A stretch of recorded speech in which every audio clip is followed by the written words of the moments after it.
Welcome back to the Velvet Underworld channels. And after this video, I would really like to know your thoughts about these stories. Feel free to share it under the comment sections and where you come from so that we could connect to each other better through this channel. Thank you. The red silk dress clung to her skin like a promise she was about to break.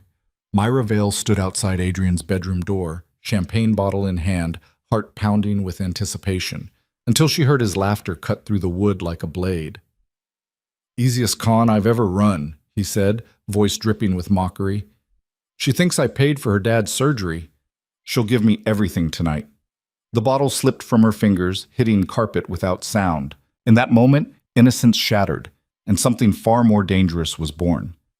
If you're ready for a story of betrayal, power, and dangerous love, stay until the end. Hit that like button and comment your city below so I can see how far this story travels. Thus, the hallway stretched before Myra like the rest of her carefully planned life. Long, predictable, safe. She'd counted the steps from the elevator to Adrian's penthouse door exactly 47 times over the past 6 months. Tonight would be 48, and it would change everything. Her reflection caught in the polished marble walls, and she barely recognized herself. The red silk dress had cost 2 weeks' salary from the cafe where she worked double shifts. Worth it, she'd told herself while swiping her card. Tonight was about more than fabric and seduction. It was about gratitude, about finally giving something back to the man who had saved her family when the hospital bills had threatened to drown them all. Adrian Crane, 28, devastatingly handsome, from a family whose wealth made her own working-class background feel microscopic. He'd appeared in her life like something from a romance novel, charming, attentive, impossibly generous. When her father's heart had given out and the medical costs had spiraled into 6 figures, Adrian had simply written a check.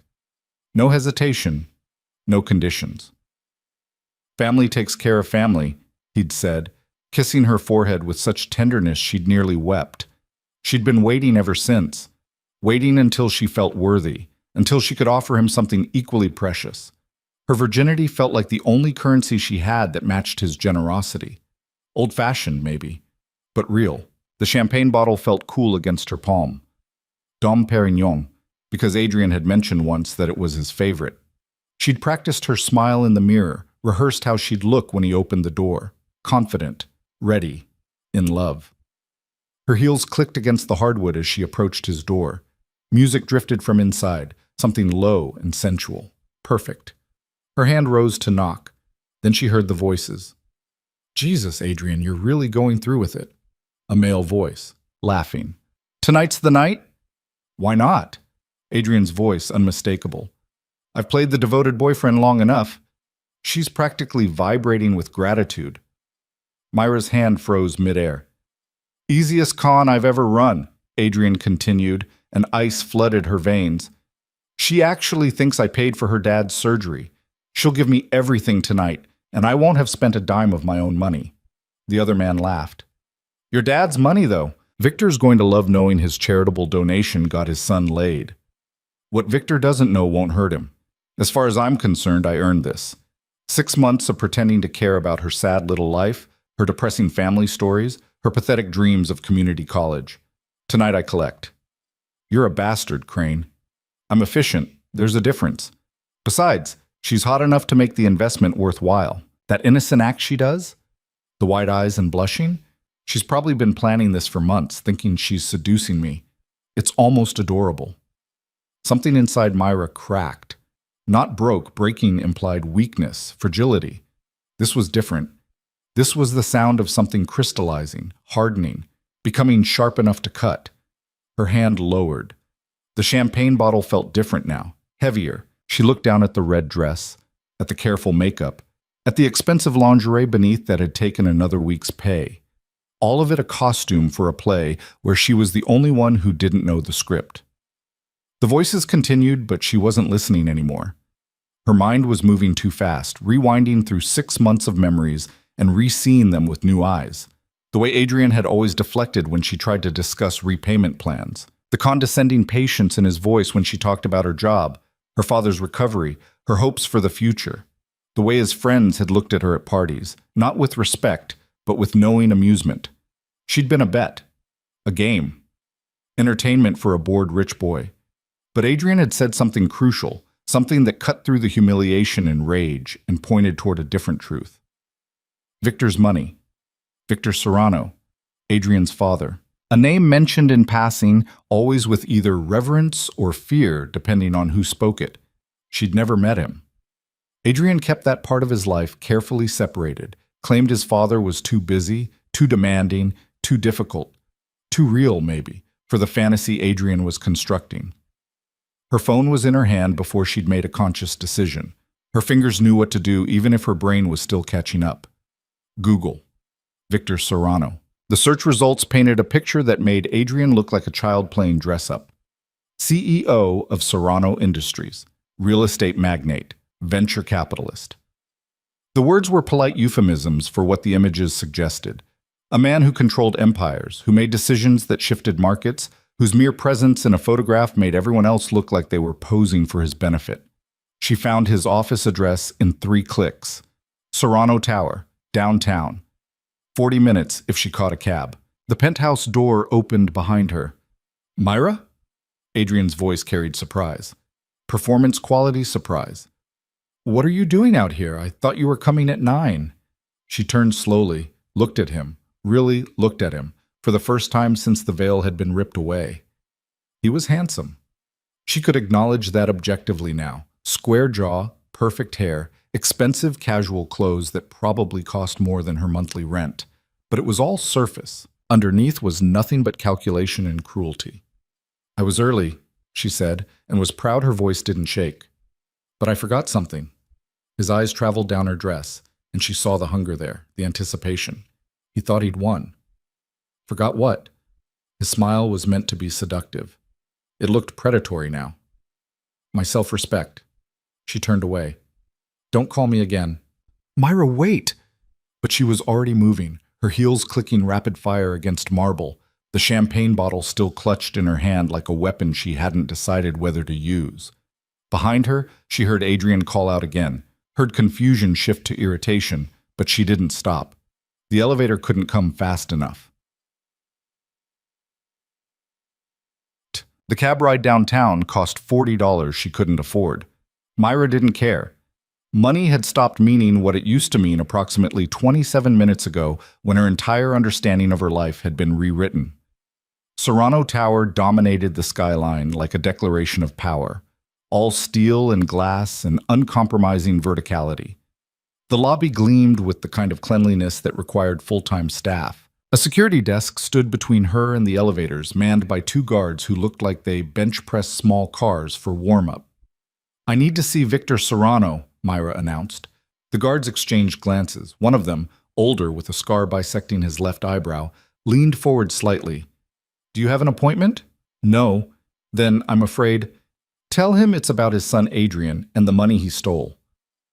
The words came out harder than she intended. Good. She was done being soft. The guard's expression didn't change, but something shifted in his posture. Recognition, maybe, or concern. Your name? Myra Vale. He picked up a phone, turned away, spoke in tones too low to hear. Myra stood there in her red silk dress and heels, probably looking insane, definitely not caring. The adrenaline that had carried her here was starting to fade, replaced by something colder and more sustainable. Anger, pure clarifying anger. The guard hung up, looked at her with something that might have been respect or might have been pity. Top floor. Mr. Serrano will see you. The elevator rose so smoothly she barely felt the movement. Just watched the floor numbers climb, 20, 30, 40, each one taking her further from the life she'd known an hour ago. The doors opened directly into an office that was less a workspace and more a statement of dominance.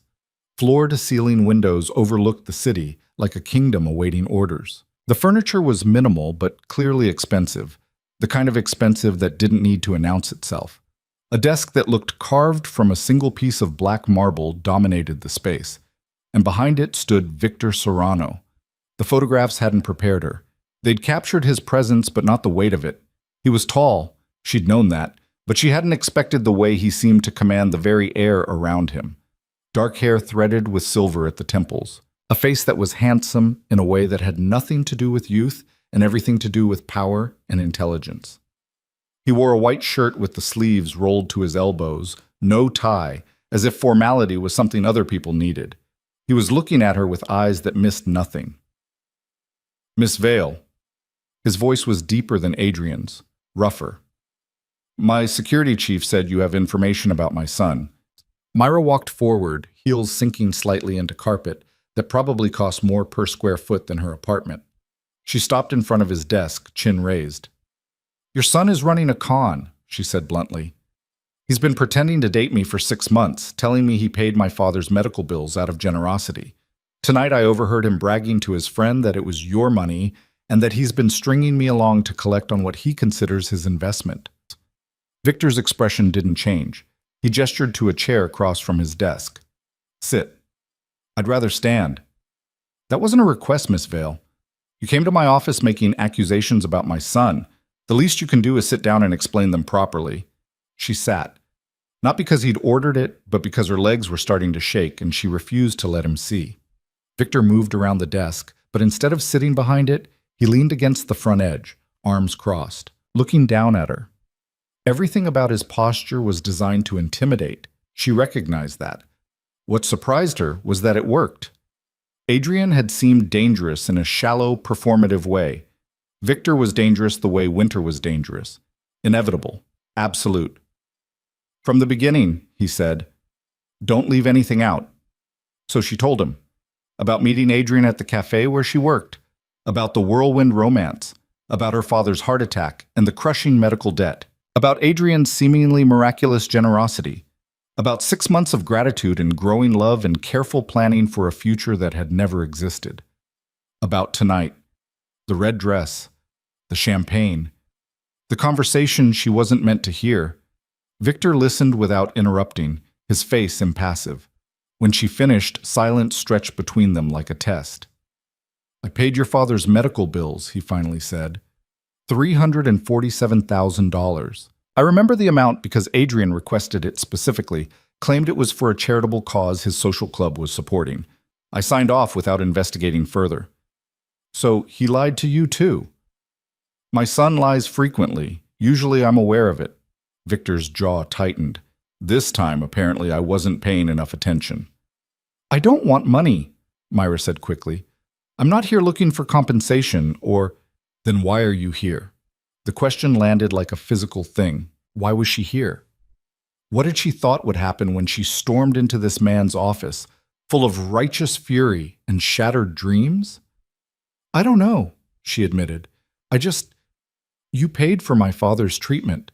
You saved his life. I thought you should know your money went to save someone, even if your son is a lying piece of—" "Careful." Victor's voice dropped into a register that made her spine straighten. "He's still my son. He's still a bastard." Something flickered in Victor's eyes. Amusement, maybe, or recognition. That too. He moved away from the desk, walked to the windows overlooking the city. "Your father, how is he?" "Alive. Thanks to you. He's back at work now, part-time. Physical therapy is helping. The doctors say he'll make a full recovery." "Good." Victor continued staring out at the skyline. "Adrian will be dealt with. You have my word that he'll face consequences for this deception. I don't want him punished on my behalf. I want—" She stopped. What did she want? Revenge felt too simple, justice too abstract. Victor turned, and she realized he'd been waiting for her to finish that sentence. "What do you want, Myra?" The way he said her name, without the miss, without the distance, made something shift in the air between them. She stood, unable to stay seated under the weight of his attention. "I want to stop being the girl everyone underestimates," she said. "I want to stop being grateful and small and so goddamn naive that I can't see a con when it's right in front of my face." "And how exactly do you plan to accomplish that?" She took a step toward him, then another, until she was close enough to see the fine lines at the corners of his eyes, the exact shade of gray in his hair, the way his gaze had shifted from analytical to something else entirely. "I haven't figured that out yet," she said, "but I know it starts with walking away from your son and everything he represents. Does it? Victor's voice had gone quiet, dangerous quiet. Because from where I'm standing, it looks like you came here looking for something specific. You just haven't admitted it to yourself yet. What would that be? He closed the remaining distance between them, not touching her, but near enough that she could smell expensive cologne and something underneath it that was just him. Power and control and barely restrained intensity. Revenge, he said softly. The best kind. The kind that would destroy my son's ego more thoroughly than any punishment I could devise. Her heart was racing. I don't understand. Yes, you do. His eyes held hers. You wore that dress for Adrian. You brought champagne and expectations and 6 months of gratitude. He wanted to take your innocence as payment for money he never spent. What if someone else claimed it first? The words hung between them like a lit match near gasoline. You, Myra breathed. Me. No apology in his voice, no shame, just stated fact. You want to hurt him? Make him feel what you felt tonight? There's no better way than to give his father what he thought he'd earned. It was insane. Cruel. Perfectly calculated to wound Adrian where it would hurt most. His pride. That's a terrible reason to sleep with someone, Myra said. I agree, which is why I'm not suggesting you do it. Confusion must have shown on her face, because Victor's expression shifted into something that might have been a smile if it had contained any warmth. I'm telling you to leave, he clarified. Walk out that door, go home. Process what happened tonight like a rational person. Mourn the relationship you thought you had. Move on with your life. Then why mention the alternative?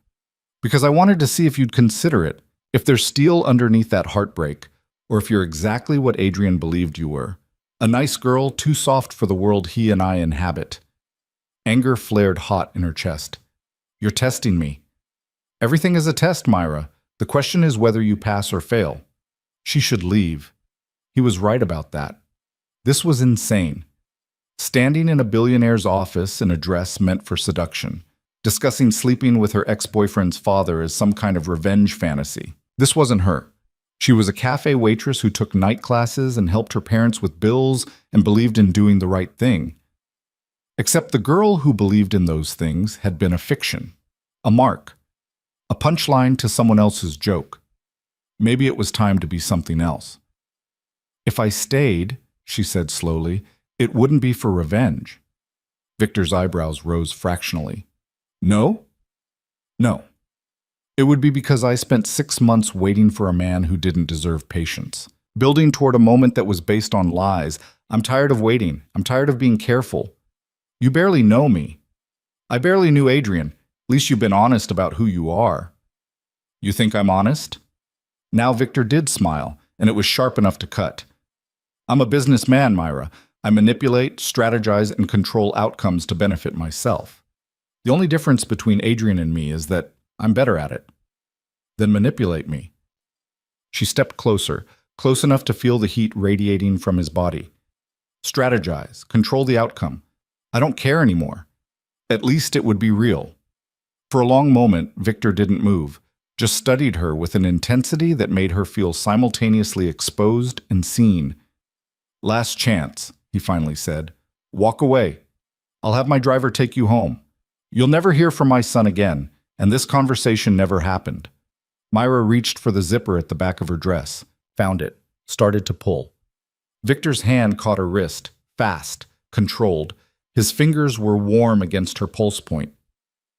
If you do this, he said quietly, understand that I don't do anything halfway. I don't do casual. I don't do temporary. You pull that zipper, you're making a choice that has consequences beyond tonight. What consequences? That depends on whether you survive the morning with your sanity intact. It should have sounded like a threat. Instead, it sounded like a promise. Myra pulled the zipper. The dress pooled at her feet like blood. Victor's control cracked, not shattered, but cracked. She saw it in the way his breathing changed, the way his eyes darkened, the way his hand tightened fractionally on her wrist before releasing it. You're angry, he observed. Hurt. You're not thinking clearly. I'm thinking more clearly than I have in months. This isn't you. How would you know it's me? I don't even know anymore. He reached past her, and for a moment she thought he was going to touch her, actually touch her, skin on skin, permission granted by the red silk crumpled at their feet. Instead, he grabbed his phone from the desk. "What are you doing?" she asked. "Calling my driver to take you home." "Don't." "Myra, don't," she repeated, and this time there was steel in her voice. The steel he'd been looking for. "I didn't come here to be rescued or protected or sent away like a child. I came here because I'm done being the girl who waits, who hopes, who trusts." Victor set the phone down slowly. "And what kind of girl do you want to be instead?" "The kind who takes what she wants." "And what do you want?" She closed the distance between them, placed her palm flat against his chest, felt his heart beating strong and steady underneath expensive cotton. "To feel something real, just for tonight. Can you give me that?" His hand covered hers, held it there against his heartbeat. "You're asking the wrong question. What's the right one?" "Whether you can handle the answer." He moved then, finally, decisively, pulling her against him with a controlled strength that made her breath catch. His mouth found hers, and it was nothing like kissing Adrian. There was no performance in this, no careful seduction technique designed to manipulate. This was hunger barely leashed, control maintained through sheer force of will. She kissed him back with 6 months of frustration and fury, with gratitude twisted into something sharper, with the reckless abandon of someone who'd already lost everything that mattered and had nothing left to protect. Victor's hands framed her face, tilted her head back, took the kiss deeper. "Last chance," he muttered against her mouth. "Say no, and I'll stop." "I'm not saying no." "Then say yes. Explicitly. So there's no confusion about what you're choosing." She met his eyes, saw the intensity there, the control, the darkness that Adrian had tried to imitate but never actually possessed. This was a man who knew exactly what he was capable of and didn't apologize for it. "Yes," Myra said clearly. "I'm choosing this. I'm choosing you, for tonight." Something shifted in Victor's expression, satisfaction, maybe, or recognition. "Wrong again." "What?" "Not just for tonight." His thumb brushed across her lower lip, possessive and gentle at once. "I told you I don't do temporary. You say yes to me. You're saying yes to more than one night." "I don't understand." "You will." He kissed her again, and this time there was no hesitation in it. No last chances or warnings or opportunities to reconsider. His hands moved from her face to her shoulders to the small of her back, pulling her flush against him. She gasped at the contact, at the feeling of his body against hers, at the realization that this was actually happening. The desk was solid behind her. Victor lifted her onto it without breaking the kiss, stepped between her legs, and she wrapped herself around him like she was drowning, and he was air. "Tell me you're sure," he demanded, his voice rough. "I'm sure. Tell me you understand this changes everything." "I don't care." His hand slid up her thigh, and she arched into the touch. "You will," he promised darkly, "but by then it'll be too late." She should ask what he meant, should demand clarification, should probably run screaming from this office, and this man, and the way he was looking at her like she was something he'd decided to keep. Instead, she pulled him closer and let the world burn. What? Dawn came too quickly and too slowly at the same time. Myra woke in a bed that definitely wasn't hers, too large, too soft, with sheets that probably cost more than her car. For a moment, she didn't remember where she was or how she'd gotten here. Then she felt the arm around her waist, and everything came rushing back. Victor was already awake. She could tell by the way he was breathing, by the way his hand had begun tracing slow patterns on her hip, by the presence of his attention, even though she couldn't see his face. "I should go," she whispered. "Should you?" "People will wonder where I am." "What people? Your parents live 40 minutes outside the city. You have no roommate. Your friends from the cafe think you spent the night with Adrian." His voice was calm, factual. "No one is looking for you." The certainty in his tone should have been disturbing. Instead, it just felt accurate. "How do you know I don't have a roommate?" "I know a lot of things about you, Myra. I've known since Adrian first requested the money for charity. I don't give away $300,000 without understanding where it's going." She turned in his arms, met his eyes. "You investigated me. I investigated the situation. You were incidental. And yet here we are? Here we are, he agreed. Morning light cut across his face, highlighting the silver in his hair, the lines that spoke of years and power and decisions that probably kept him awake some nights. He was older than Adrian, significantly older, old enough to be... She shut down that thought before it could complete itself. What happens now? She asked. Victor's hand moved from her hip to her face, cupping her jaw with a gentleness that contradicted everything she thought she knew about him. Now you make a choice. Walk away and pretend this never happened, or stay and accept the consequences. You keep talking about consequences. What consequences? Your job at the cafe, your night classes, your careful, predictable life. All of it ends the moment you walk out of this room with me. Fear spiked through her. Is that a threat? It's reality. He sat up, and she was struck again by the controlled strength in the way he moved. Like violence was always an option he'd simply chosen not to exercise. Adrian knows you came here. He called me 17 times last night. By now, he's told his friends. They'll tell their friends. Within 48 hours, everyone in his social circle will know that his girlfriend came to see his father the night they were supposed to sleep together for the first time. So I'll be labeled a slut. I can handle gossip. It won't be gossip. It will be targeted destruction. Victor's expression was matter of fact. Your manager at the cafe is in debt to one of Adrian's fraternity brothers. Your night school program receives funding from a foundation that my company controls. Your father's job is at a firm that does business with Crane Industries, Adrian's mother's family company. Horror crawled up her spine. You're saying they'll come after everything. I'm saying Adrian will. He's petty, vindictive, and has resources he's never had to think twice about using. You humiliated him. He'll return the favor. Then what am I supposed to do? Just accept being destroyed? No. Victor's smile was sharp. You accept my protection instead. What does that mean? He stood, walked to the window overlooking a view that made her cafe apartment look like a closet. When he turned back, he was every inch the ruthless businessman who commanded empires. Marry me. Myra's laugh came out strangled. That's insane. It's practical. You need protection from my son's vindictiveness. I need... He paused. Let's say I need something you can provide. What could I possibly provide you? Legitimacy. He said it like it was obvious. I've built an empire through force and strategy and carefully managed fear. But there are circles in this city that still see me as the poor kid from Brooklyn who clawed his way up through morally questionable means. A wife humanizes me, makes me accessible, opens doors that money alone can't budge. So I'd be a prop, a trophy. You'd be my wife. There's a difference. Name one. Victor crossed back to the bed, sat on the edge close enough that she could feel the heat from his body. A prop is ornamental, temporary, replaceable. A wife is an investment, a partnership, a weapon. How romantic. I'm not offering romance, Myra.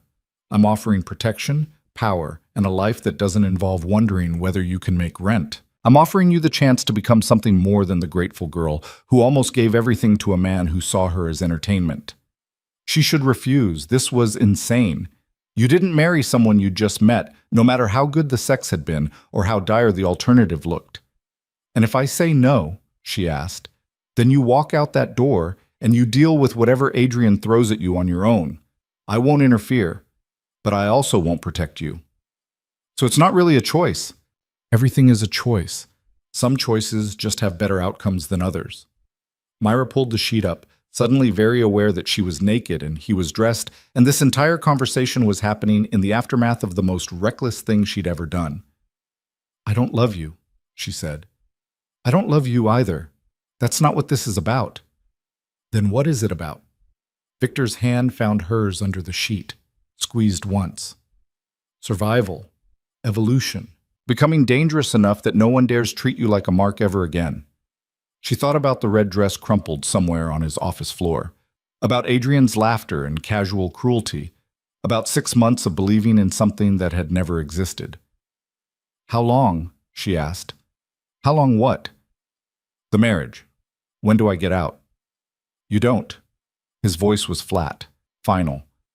I told you I don't do temporary. You say yes, you're mine. Permanently.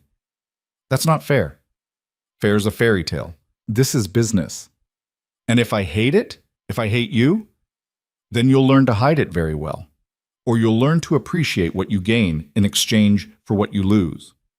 He stood, headed for the door. Think about it. You have until I get out of the shower. When I come back, I want an answer. He left her there, alone in his bed, with a choice that wasn't really a choice and a future that terrified her. The clock on the nightstand ticked away, seconds that felt like executions. Hi? Victor returned in 15 minutes wearing a fresh shirt and the same unreadable expression. Myra was dressed, or at least partially dressed. Her red dress from last night looked wrong in the morning light, too theatrical, too naive. Well? Victor asked. She took a breath, let it out, made the decision that would define everything that came after. Yes. One word. The weight of a world behind it. Victor nodded once, like he'd expected this answer, like he'd known from the moment she walked into his office what choice she'd make. Practical terms, he said, all business now. The wedding happens within 2 weeks. Public ceremony, private reception. You move into this penthouse immediately. Your belongings will be collected and brought here by the end of today. I don't even know where here is. Serrano Tower, top floor. 3,000 square feet. 2 bedrooms if you want space, 1 if you don't. Security handles access. No one gets up here without permission. 2 bedrooms, she said quickly. Fine. You'll have a clothing allowance, credit cards in your name, and access to everything except my office and personal files.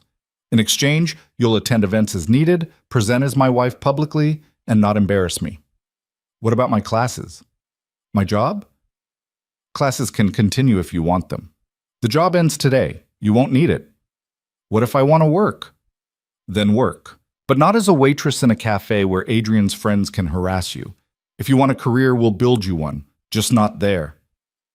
It was insane how quickly her life was being reorganized. How efficiently Victor was dismantling everything she'd known and replacing it with something she couldn't quite comprehend yet. What about my parents? She asked. They'll want to meet you. They'll have questions. We'll handle them together. This afternoon, if you're ready. I'm not ready for any of this.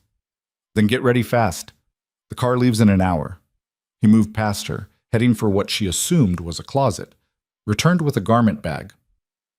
What's this? She asked. Something to wear that doesn't look like you're processing trauma. He set the bag on the bed. Get dressed. Eat something. Try not to panic. Is that an order? It's advice. Take it or leave it. He left again, and Myra unzipped the garment bag with shaking hands. Inside was a dress, cream-colored, elegant, designer label she recognized from magazines but had never dreamed of wearing. The size was perfect.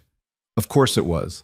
Because Victor knew everything, had investigated everything, had probably made this decision before she'd even walked into his office.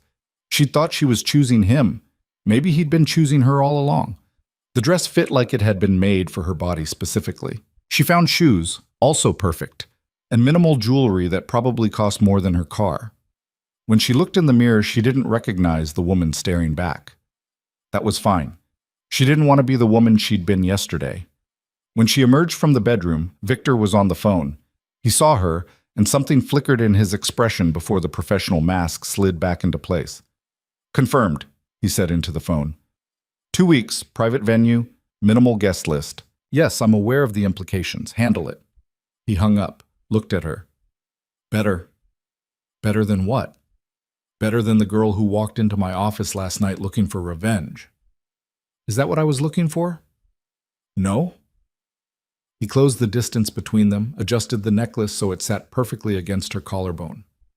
You were looking for a way to stop feeling powerless. I just gave you one. By trapping me in a marriage I don't want. By giving you armor. His hand settled on her shoulders. In 2 weeks, you'll be Myra Serrano. No one touches what's mine, including my son. The possessiveness in his voice should have terrified her. Instead, it felt like the first stable ground she'd stood on since the red dress and champagne and shattered illusions. What do I call you? She asked. In public.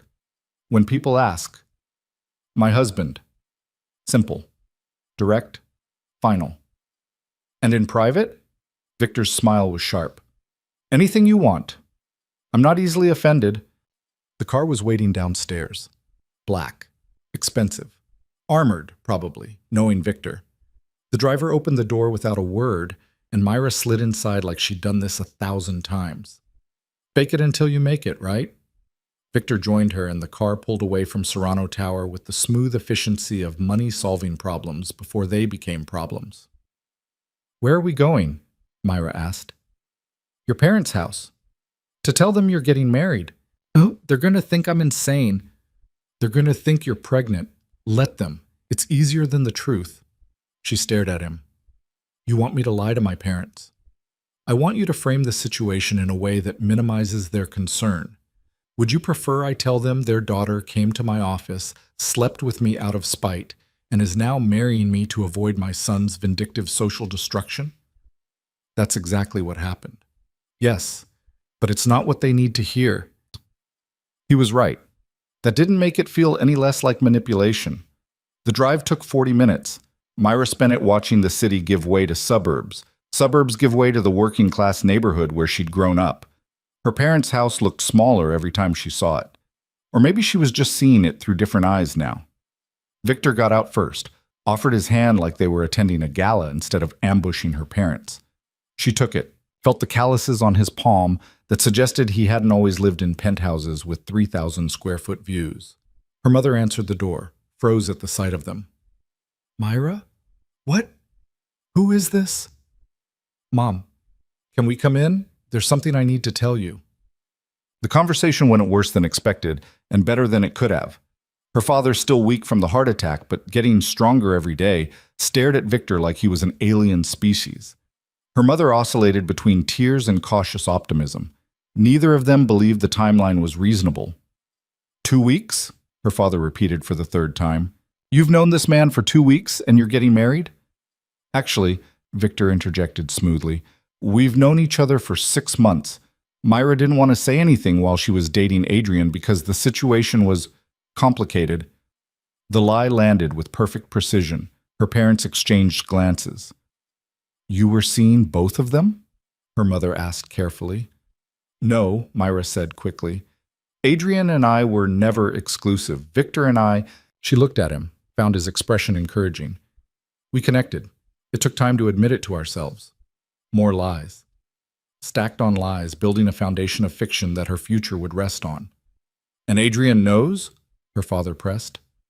Adrian knows, Victor confirmed. He's adjusting to the news. That was one way to put it. Her mother reached across the table, took Myra's hand. Are you happy, sweetheart? The question landed like a physical blow. Was she happy? She was terrified, angry, committed to the path she'd chosen in the aftermath of trauma and spite. Happy seemed like the wrong word entirely. I'm sure, she said instead. That's what matters, right? Her mother's eyes filled with tears again, but she nodded. If you're sure, then we support you, both of you. Her father was harder to convince, but eventually he shook Victor's hand, agreed to walk her down the aisle, accepted the explanation that felt true enough even though it was wrapped in careful fiction. When they finally left, Myra felt hollowed out. You did well, Victor said as the car pulled away. I lied to them. You protected them.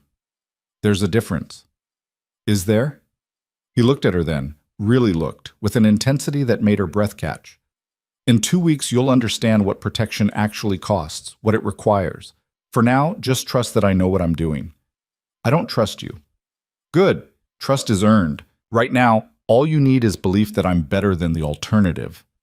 The car took them back to Serrano Tower, back to the penthouse that was apparently her home now. Her belongings had already arrived, boxes stacked neatly in what would be her bedroom. Her entire life reduced to cardboard and packing tape. Take the day, Victor said. Settle in. Tomorrow we start preparing you for what comes next. What comes next?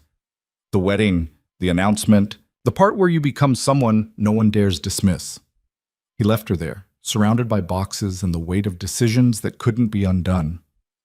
Myra stood in the center of her new bedroom, twice the size of her old apartment, furnished with more care than she'd expected, and tried to remember who she'd been 24 hours ago. The girl in the red dress felt like a ghost already. Good. Ghosts couldn't be hurt. And whatever Myra Vale was becoming, hurt wasn't part of the plan anymore. The boxes remained unpacked for 3 days. Myra couldn't bring herself to open them, to make this real by scattering her old life across the pristine surfaces of Victor's penthouse. Instead, she moved through the space like a guest in an expensive hotel, touching nothing, claiming nothing, existing in the strange limbo between who she'd been and who she was supposed to become. Victor was gone most of those first days. Meetings, acquisitions, the endless machinery of empire maintenance. He left before dawn and returned after midnight, their only interactions brief and transactional. He'd check that she'd eaten. She'd confirm she was fine. They'd retreat to separate bedrooms like strangers sharing an elevator. On the 4th morning, everything changed. Myra woke to find a woman standing at the foot of her bed. Tall, elegant, with silver hair cut sharp as a blade and eyes that missed nothing. She held a tablet and wore an expression that suggested she'd already cataloged every flaw Myra possessed. Jesus! Myra scrambled upright, pulling the sheets to her chest. Who are you? Elena Volkov. Mr. Serrano hired me to prepare you. The woman's accent was faint, Eastern European, maybe Russian. Her voice carried the authority of someone accustomed to obedience. We have 12 days until the wedding. That's not enough time, but it will have to be. Prepare me for what? Everything. Elena tapped her tablet. Victor Serrano's wife doesn't stumble through social situations or commit etiquette violations that reflect poorly on his empire. You will learn proper posture, conversation techniques, wardrobe selection, wine pairings, business dinner protocols, and how to handle hostile questioning from people who want to see you fail. Myra's hands tightened on the sheets. I didn't agree to become some kind of Stepford wife. No, you agreed to marry a man whose business associates include heads of state, cartel leaders, and CEOs who control markets. They will test you, probe for weakness, use any mistake as leverage against Victor. Elena's expression didn't soften. My job is to make sure you don't give them ammunition. And if I refuse, then you'll embarrass yourself and Victor at your own wedding, which takes place in 12 days, whether you're ready or not. Elena set the tablet on the dresser. I'm not here to be your friend, Miss Vale. I'm here to ensure you survive what's coming. Whether you cooperate determines how difficult I make the process. The woman turned and walked out, leaving the door open. An invitation or a command, Myra couldn't tell which. She found Elena in the dining room, where breakfast had been laid out with the precision of a military operation. Coffee, fruit, pastries that probably cost more per ounce than Myra used to make in an hour. Sit, Elena said, back straight, shoulders down. When you reach for the coffee, use your right hand and support the saucer with your left. Never lean over your plate. This is insane. This is necessary. Elena poured coffee with movements so fluid they looked choreographed. Victor Serrano married beneath his station. That's already a mark against you. Every person at that wedding will be looking for proof that you're a gold digger, a social climber, or simply too unsophisticated to belong in his world. The words stung because they were probably true. So I'm supposed to pretend to be someone I'm not? You're supposed to become someone you weren't. There's a difference.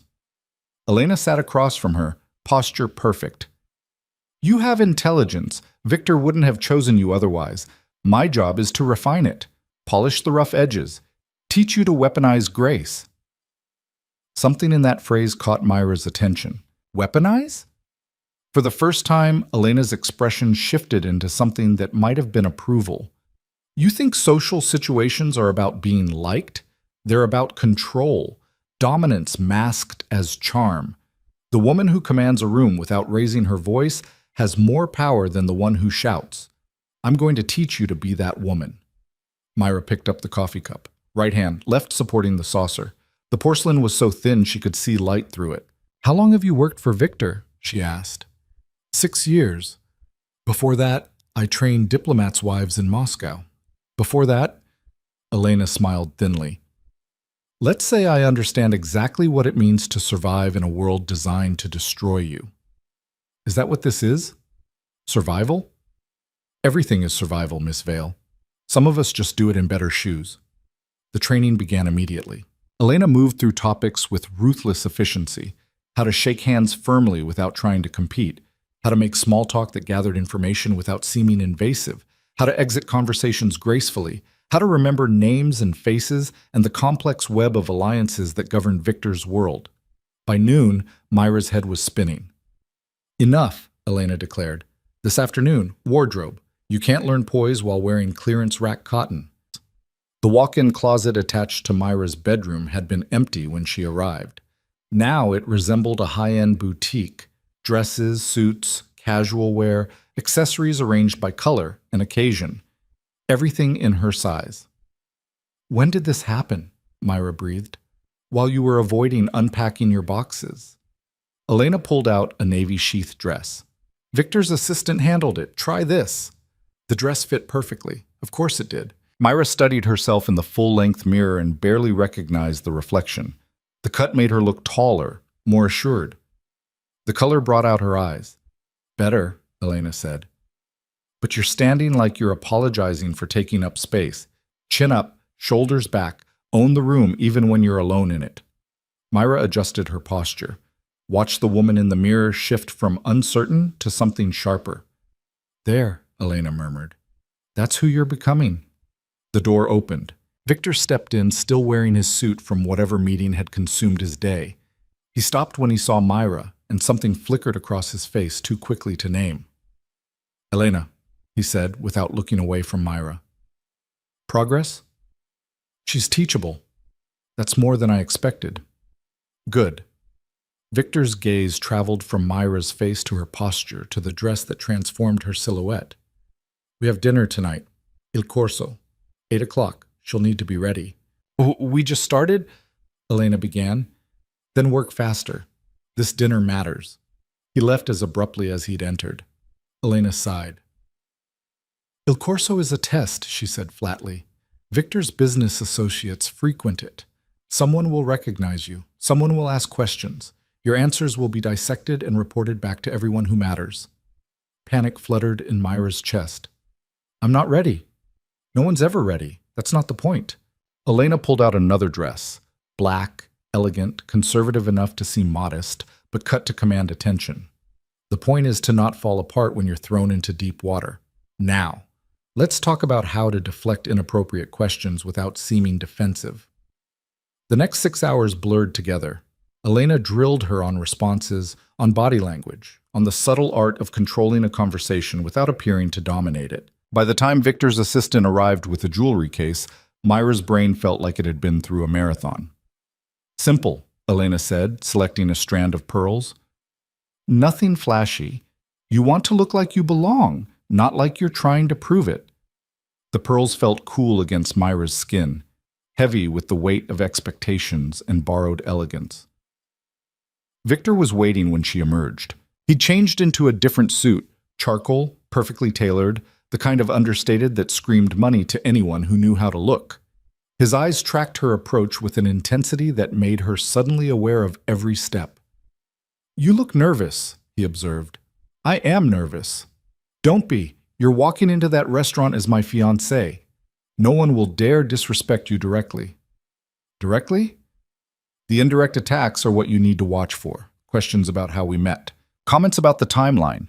Compliments designed to make you feel like you don't deserve them. He offered his arm. Stay close. Follow my lead. And remember, you're not there to be liked. You're there to be remembered. The restaurant was exactly the kind of place Myra had never been able to afford. Dim lighting, hushed conversations, staff who moved like they'd been trained in silent efficiency.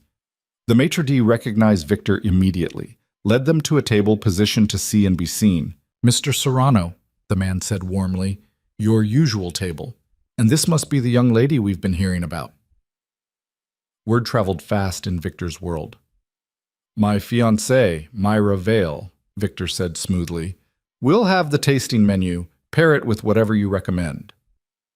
They settled into chairs that probably cost more than Myra's old car.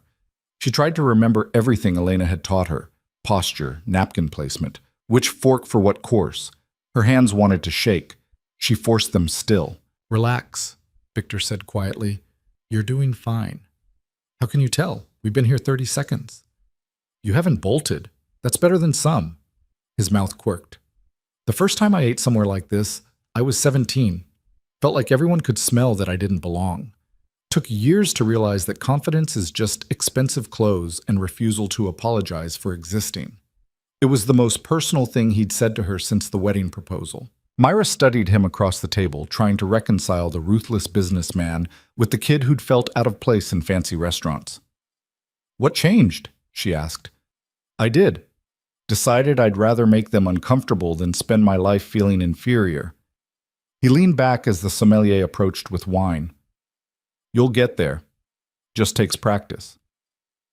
The wine was poured, tasted, approved. Myra took a sip and tried not to wince at the dryness. Elena had covered wine etiquette, but theory and practice were different animals. "Not a fan?" Victor asked. "It tastes like expensive vinegar." His laugh was brief but genuine. "Stick to water. No one cares what you drink as long as you don't get drunk and say something stupid." The first course arrived, something delicate and artistic that Myra couldn't identify. She watched how Victor approached it, mirrored his movements, tried to look like she did this every week. Victor Serrano. The voice came from behind them, male, smooth, carrying the kind of confidence that came from generations of privilege. "I heard rumors you were settling down. Didn't believe them until now." A man appeared at their table, 50s, expensive suit, face that suggested he was used to getting his way. His eyes landed on Myra with the assessing quality of someone pricing livestock. "Richard," Victor said neutrally. "Myra, this is Richard Pemberton. His family owns half the commercial real estate in the financial district. And yet your company keeps outbidding us." Richard's smile didn't reach his eyes. "Pleasure to meet you, miss." "Vale, eh?" Myra supplied. "Myra Vale." "Soon to be Myra Serrano, I understand. Quite the upgrade." The comment landed like a slap disguised as a compliment. Myra felt heat rise in her cheeks, fought to keep her expression neutral. "Quite the partnership," Victor corrected, ice entering his voice. "Was there something you needed, Richard, or are you just working the room?" "Just offering congratulations. Though I have to admit, I'm curious about the timeline. You've always been so careful about your personal life. This seems rather impulsive." There it was. The probe Elena had warned her about. The question designed to make her defensive, to crack the facade, to give them something to gossip about. Myra met Richard's eyes and remembered Elena's words. "Weaponize grace. When you know, she said calmly. "I'm sure someone in your family's long history has experienced love at first sight." The mention of his family, the implication that their old money came from someone else's impulsive decision generations ago, was a subtle knife. Richard's smile tightened. "Indeed. Well, enjoy your dinner." He nodded to Victor. "We should have lunch soon, discuss the Harbor Point development." "Have your assistant call mine," Victor said dismissively. Richard left. Myra realized her hands were clenched under the table. "Breathe," Victor said quietly. "I want to punch him." So do most people.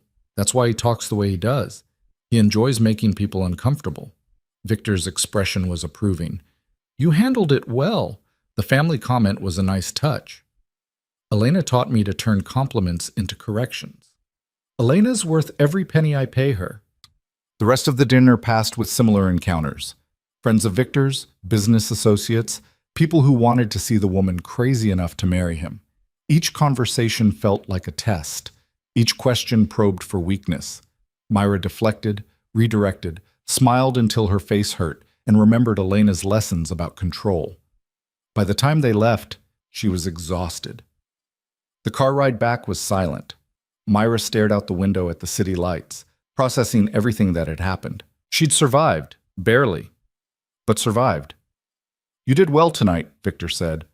"I felt like I was drowning." "Everyone feels that way at first. It gets easier." "When?" "When you stop caring what they think and start caring about what you project." He shifted to face her. "They're going to talk regardless. Might as well give them something worth discussing." Back at the penthouse, Myra kicked off the heels that had tortured her feet for 4 hours and collapsed onto the sofa. Victor poured himself whiskey from the bar, offered her one. She shook her head. "I need to ask you something," she said. "Go ahead." "Why are you really doing this? The marriage. It can't just be about legitimacy. You could hire an actress, stage a relationship, accomplish the same thing without actually committing. Victor considered her over the rim of his glass. You're right, I could. So why didn't you? Because actresses leave when the contract ends. Marriages, even ones built on practicality, have permanence. Stakes. He set down the glass. You walked into my office looking for revenge on my son. I saw someone angry enough to be dangerous and smart enough to be useful. That combination is rare. So I'm useful. You're potentially useful. Right now you're raw material, but with the right training, the right positioning. He moved closer, sat on the arm of the sofa. You could be a weapon I point at my enemies and watch them bleed. The words should have horrified her. Instead, they sent a thrill through her system that felt uncomfortably like excitement. What enemies? She asked. Everyone who thinks they can take what's mine. Everyone who sees kindness as weakness. Everyone who needs reminding that I didn't build this empire by being merciful. His hand touched her face, tilted her chin up. You survived tonight. That's step one. Next comes thriving, then dominating. I don't know how to dominate anything. You will. I'm going to teach you. His thumb brushed across her lower lip, and heat flooded her system. Starting tomorrow. For tonight, get some sleep. You'll need it. He stood, headed for his bedroom, paused at the doorway. Myra? Yeah?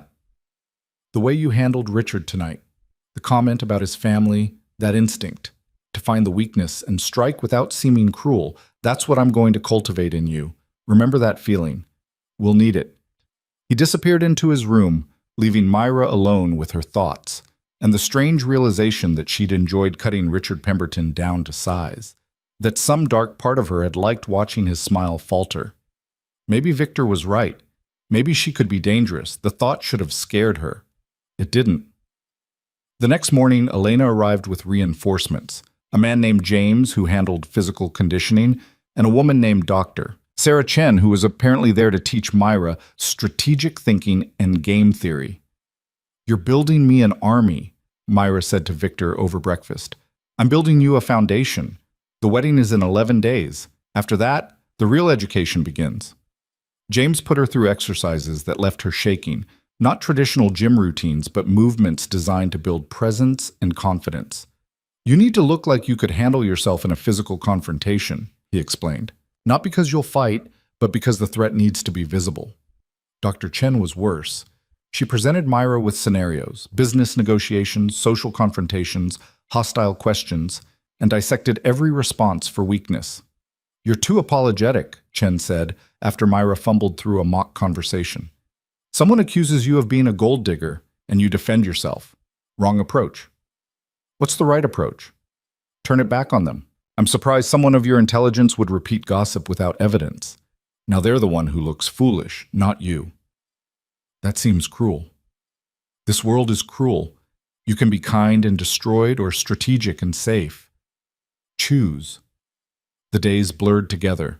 Morning training with James, afternoon sessions with Elena on etiquette and social navigation, evenings with Dr. Chen learning to think 3 moves ahead. Victor appeared periodically, observing, making notes, occasionally stepping in to demonstrate a technique or reinforce a lesson. When someone challenges you, he said during one session, your first instinct is to prove them wrong. That's defensive. Winners don't defend, they redirect. Make them question why they challenged you in the first place. He staged a scenario. Played the part of a business associate questioning Myra's qualifications. I'm surprised Victor would bring someone so inexperienced into sensitive negotiations, he said, voice dripping with condescension. Myra's old response would have been to list her credentials, to prove her worth. Instead, she smiled. I'm surprised you'd assume inexperience equals incompetence. That seems like a costly mistake in your line of work. Victor's expression shifted into satisfaction. Better. You questioned his judgment instead of defending yours. Now he's off balance. Is everything a game to you? She asked. Everything is a game. Most people just don't realize they're playing. He stepped closer, his presence overwhelming in the confined space. You're learning fast. Faster than I expected. Maybe you underestimated me. Maybe I did. His hand found the small of her back, possessive, and proprietary. We'll find out soon enough. The wedding dress arrived on day 8.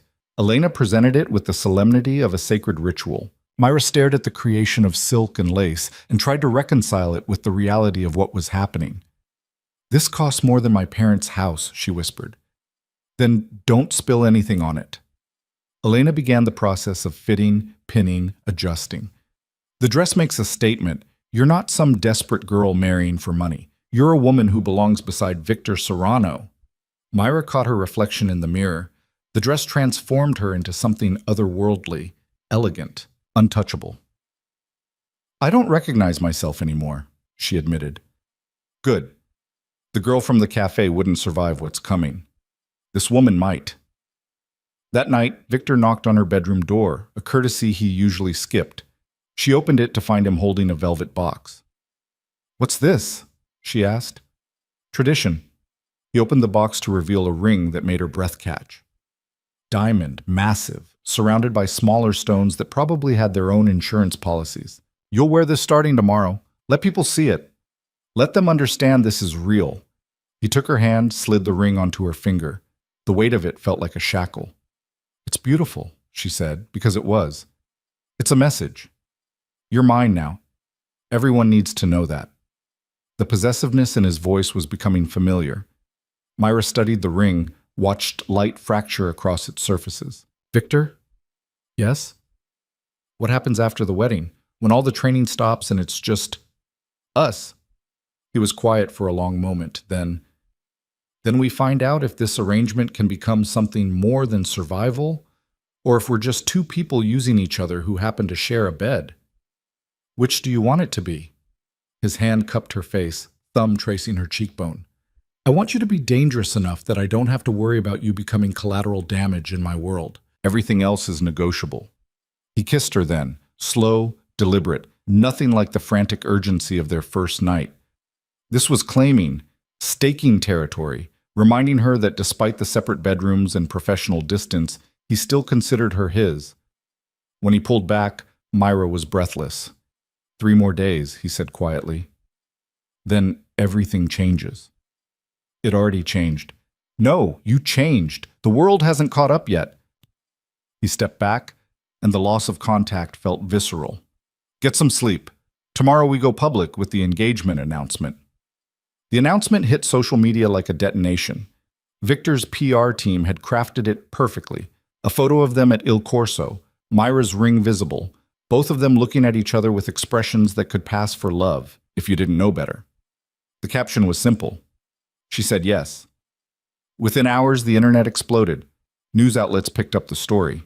Society blogs dissected every detail. And Adrian, predictably, lost his mind. The first message came at noon. "Are you fucking serious?" Myra deleted it without responding. The second, "You're doing this to hurt me." The third, "My father? Really? What kind of sick revenge fantasy is this?" Elena found her staring at her phone, watching the messages accumulate. "Block him," Elena said flatly. "I want him to see what he lost." "He didn't lose you. He never had you. You were always too good for him. You just needed to believe it."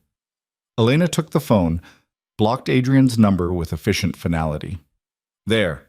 Now he's irrelevant. He's going to make trouble. Let him. Victor's lawyers are better than whatever Adrian can afford." But the messages didn't stop. They just came from different numbers. Friends of Adrian's, people Myra barely knew, all of them with opinions about her engagement. Gold digger, desperate, using an old man for his money, sleeping your way up. Dr. Chen found her reading the comments, face burning with humiliation. "Why do you care what they think?" Chen asked. "Because they're right. I am using him. This whole thing is transactional. Every marriage is transactional. Some people trade looks for security, others trade companionship for social status. You're trading your time and public image for protection and opportunity. That's not shameful. It's honest. It doesn't feel honest. Then make it honest. Stop thinking of this as something being done to you and start thinking about what you're building." Chen sat across from her, expression serious. "You have access to resources most people can't imagine. Knowledge, training, Victor's network. Use them. Become someone these people can't dismiss." How? By being better than they are, smarter, more strategic, more dangerous. Chen leaned forward. They're attacking you because you threaten them. A waitress marrying into power disrupts their carefully maintained hierarchy. Prove them right to be threatened. The words settled into Myra like seeds in fertile ground. That evening, she asked Victor for access to his business files. He looked up from his laptop, surprise flickering across his features. Why? Because I want to understand what you do, really understand it, not just the surface level. Most of what I do is morally gray at best. Then teach me to navigate the gray. He studied her for a long moment, then closed his laptop and stood. Come with me. His office at the penthouse was smaller than the one at Serrano Tower, but no less imposing. Screens displayed market data, property acquisitions, financial projections. He pulled up a chair beside his own. This is the Harbor Point development Richard mentioned, Victor began, pointing to schematics on the screen. $50 million project, commercial and residential mixed use. We're competing with 3 other firms for the contract. How do you win? Usually, underbid the competition and make up the loss on back-end deals. But this one's political. The city council wants community investment, not just profit. So give them community investment. It's not that simple. The council members all have interests, some financial, some social, some personal. Winning means understanding what each of them wants and making them believe we're the only ones who can deliver it. He walked her through the landscape, which council members could be bought, which operated on ideology, which responded to public pressure. It was like watching a chess master explain a complex game. How do you keep track of all this? Myra asked. Practice. And accepting that everyone has a price. It's just a matter of finding what currency they value. That's cynical. That's reality. He leaned back. You wanted to understand my world. This is it. Power traded for influence. Money moved through careful channels. Relationships built and burned as needed. And people? Are they just pieces on the board? Some are. Some become more. His eyes held hers. The question is which category you want to occupy. Before she could answer, his phone rang. He glanced at the screen and his expression hardened. Excuse me, he said, stepping away. His voice was too low to hear clearly, but Myra caught fragments. Shipment. Delayed. Port authority. The language of business that probably meant something less legal underneath. When he returned, his expression was unreadable. Problem? She asked. Nothing that concerns you. We're getting married in 3 days? Your problems become my problems. Not these ones. He closed the laptop with finality. Some parts of my work stay separate. For your protection.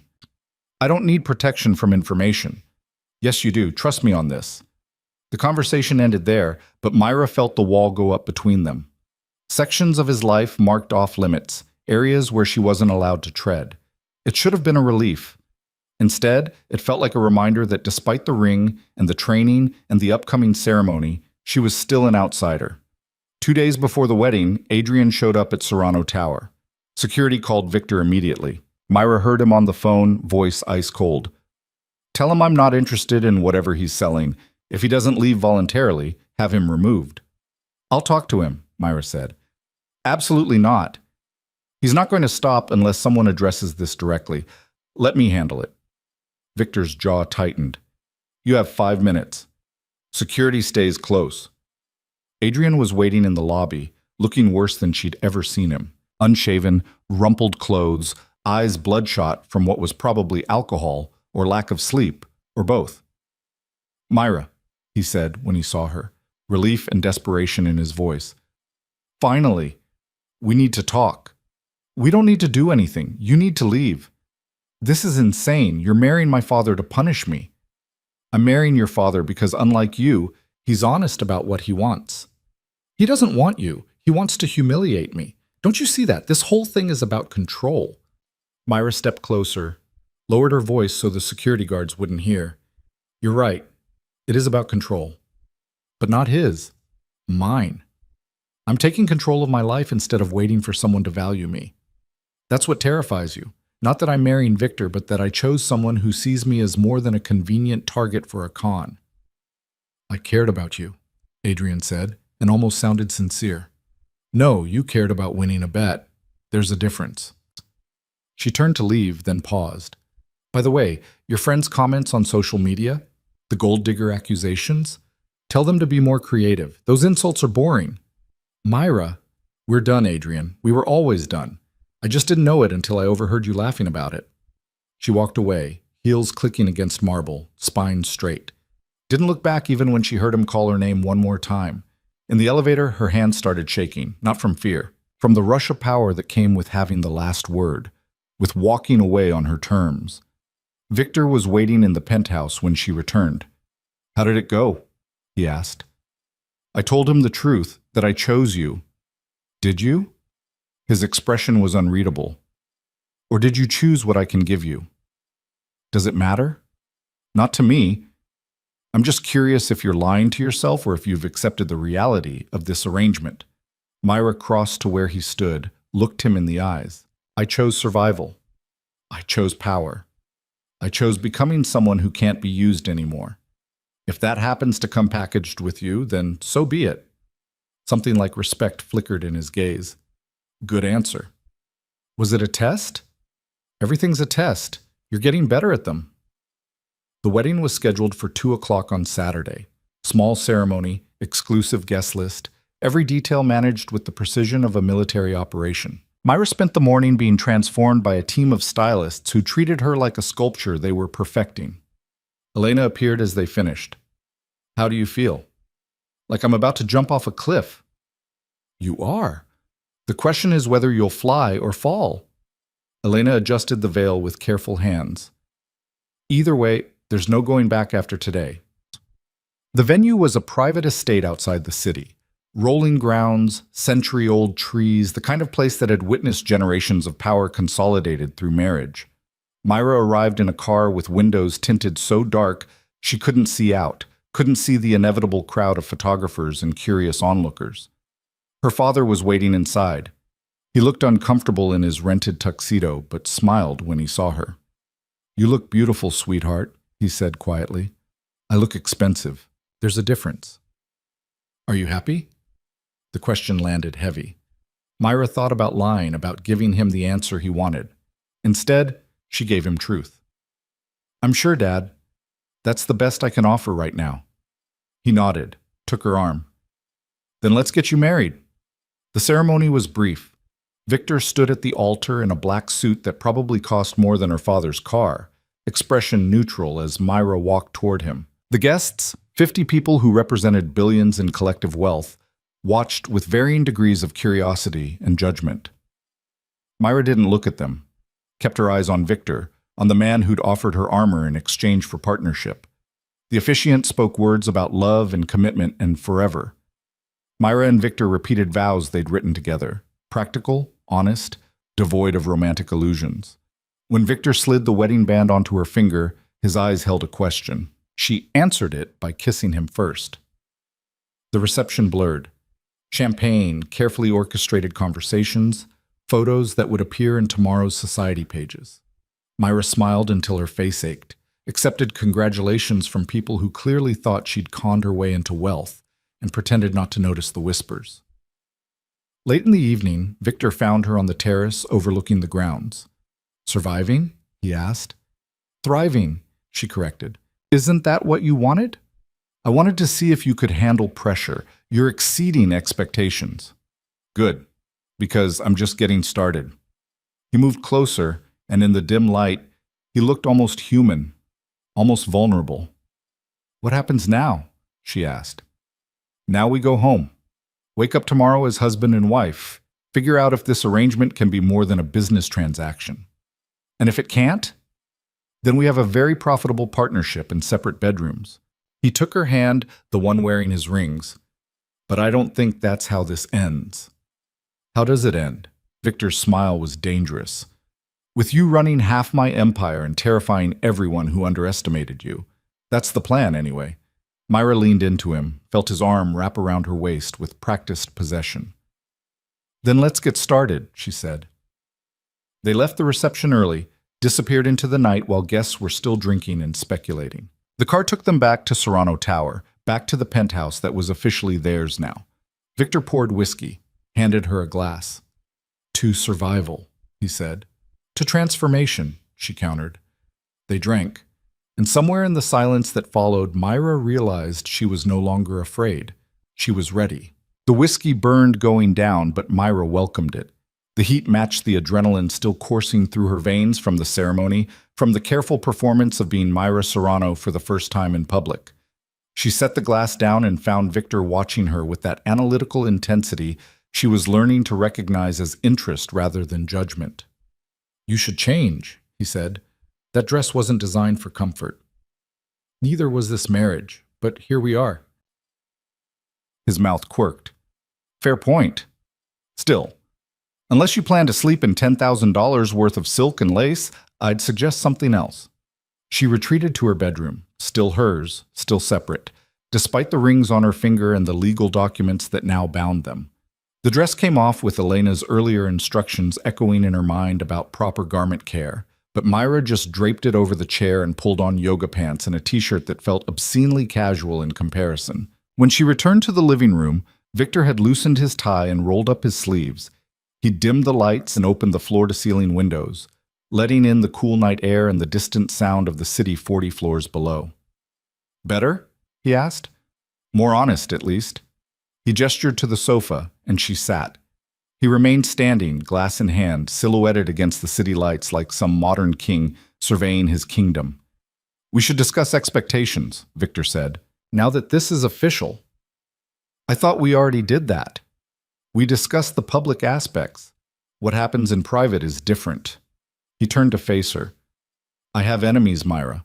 Real ones. People who would use you to get to me if given the opportunity. That means security protocols you'll need to follow. Such as? You don't go anywhere without informing my head of security. You don't accept drinks from people you don't know. You don't discuss my business with anyone outside approved channels. And if something feels wrong, you trust that instinct and get to safety immediately. The casual way he outlined dangers that most people never had to consider sent ice through her system. You're serious? Completely. I've built this empire by being ruthless when necessary. That makes me valuable to some and threatening to others. You're now part of that equation. What kind of enemies are we talking about? Victor took a long drink before answering. Business rivals who see violence as negotiation. Political figures who don't appreciate my influence in their territories. Organizations that operate outside the law and resent my expansion into their markets. He paused. And occasionally people I've destroyed who want revenge. Jesus, Victor, what kind of world did I just marry into? The real one. Most people just don't see it clearly. He sat beside her, close enough that she could smell his cologne mixed with whiskey. You wanted power. This is what power looks like. It's not clean or safe or morally simple. It's knowing that every decision has consequences and making them anyway. Myra thought about Adrian, about the cafe, about the girl who'd believed in romance and fairness and the idea that good things happen to good people. That girl felt like she'd existed a lifetime ago. Tell me about them, she said. Your enemies. If I'm supposed to watch for threats, I should know what I'm watching for. Victor studied her for a long moment. Then he pulled out his phone and brought up a series of photos. Marcus Chen runs shipping operations through the harbor. We've been undercutting each other for 3 years. Last month, one of my warehouses burned down. No proof it was him, but I know. The man in the photo looked ordinary. Middle-aged, glasses, the kind of person you'd pass on the street without a second thought. He looks like an accountant, Myra said. He is. Who also happens to control smuggling routes worth hundreds of millions, never judged by appearances. Victor swiped to the next photo. Dmitry Volkov, Elena's ex-husband. That made Myra's head snap up. Elena's married to one of your enemies? Was married. She left him 5 years ago when she realized he was using her diplomatic connections to move illegal weapons. He's been trying to rebuild his reputation ever since. My success irritates him because Elena works for me now, and he sees that as betrayal. Is he dangerous? Very, but he's also predictable. He operates on ego and wounded pride. As long as we stay ahead of his moves, he's manageable. The photos continued. A woman who ran real estate schemes that displaced low-income families. A politician who took bribes and hated that Victor had documentation proving it. a financial analyst who'd tried to short Victor's stock and lost everything when Victor outmaneuvered him. These people all want to hurt you? Myra asked. They want to take what's mine or destroy me trying. There's a difference. Victor pocketed his phone. Most of them won't act directly. They'll wait for weakness, for opportunity. Your job is to never give them one. And if they try anyway, then we respond proportionally, or disproportionately, depending on how I feel that day. The casual violence in his tone should have terrified her. Instead, it felt oddly reassuring. She'd married someone who could protect her from threats she was only beginning to understand. What about Adrian? She asked. Is he on the enemy list now? Victor's expression hardened. Adrian is a spoiled child throwing a tantrum. He'll make noise for a while, spread rumors, try to damage your reputation, but he won't escalate beyond social warfare because he knows I'd destroy him financially if he did. You'd really do that? To your own son? He stopped being my son when he lied to me about the medical bills and used my money to manipulate you. Family loyalty goes both ways. He broke it first. The bitterness in Victor's voice surprised her. She'd assumed he didn't care about Adrian's betrayal beyond the inconvenience, but there was real anger underneath the controlled exterior. Did you ever have a good relationship with him? She asked carefully. When he was younger, maybe. Before his mother filled his head with ideas about entitlement and shortcuts. Before he learned that charm could get him what discipline and work couldn't. Victor's jaw tightened. I tried to teach him the value of building something. He only learned how to take. I'm sorry. Don't be. He made his choices. We all do. He turned to her, and his expression shifted into something more present. Speaking of choices, we need to discuss your role in the company. I thought my role was to look good at events and not embarrass you. That's the minimum. I'm offering you more if you want it. Myra sat up straighter. Like what? Elena tells me you have good instincts for reading people. Doctor, Chen says you think strategically when you're not second-guessing yourself. James says you're physically capable of handling stress. Victor leaned back, watching her. I could use someone like that in my operations. Doing what exactly? Due diligence on potential business partners. Sitting in on negotiations to watch for tells and weaknesses. Eventually, representing me in meetings I can't attend personally. He paused. It would mean more training, long hours, dealing with people who will test you constantly. But it would also mean real power, not just reflected glory from being my wife. The offer hung between them like a challenge. Myra's mind raced through possibilities and dangers in equal measure. Why? She asked. Why offer this to me? Because keeping you ornamental is a waste. Because I'm curious what you'll become if given the tools and opportunity. And because having someone I can trust in the inner circle is more valuable than having someone who just wears my ring. You trust me? We've known each other for less than 3 weeks. I trust your motivations. You want to be powerful enough that no one can hurt you again. That's something I understand. It makes you predictable in useful ways. Myra thought about the cafe, about night classes she'd probably never finish now, about the small, safe life she'd been building before Adrian shattered it. Then she thought about Richard Pemberton's condescension, about the whispers at the wedding, about every person who'd looked at her like she was a commodity being traded. I want it, she said.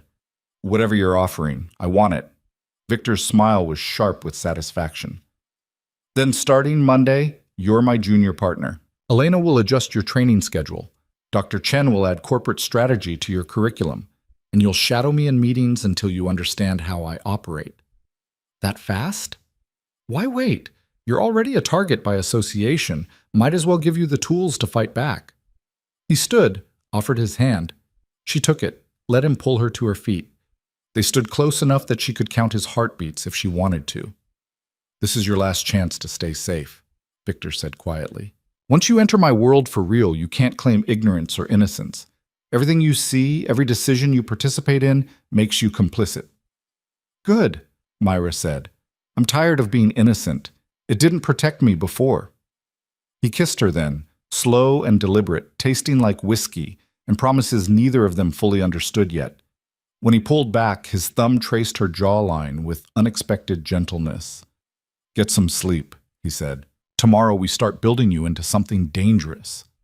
Monday arrived with the weight of new beginnings and old fears.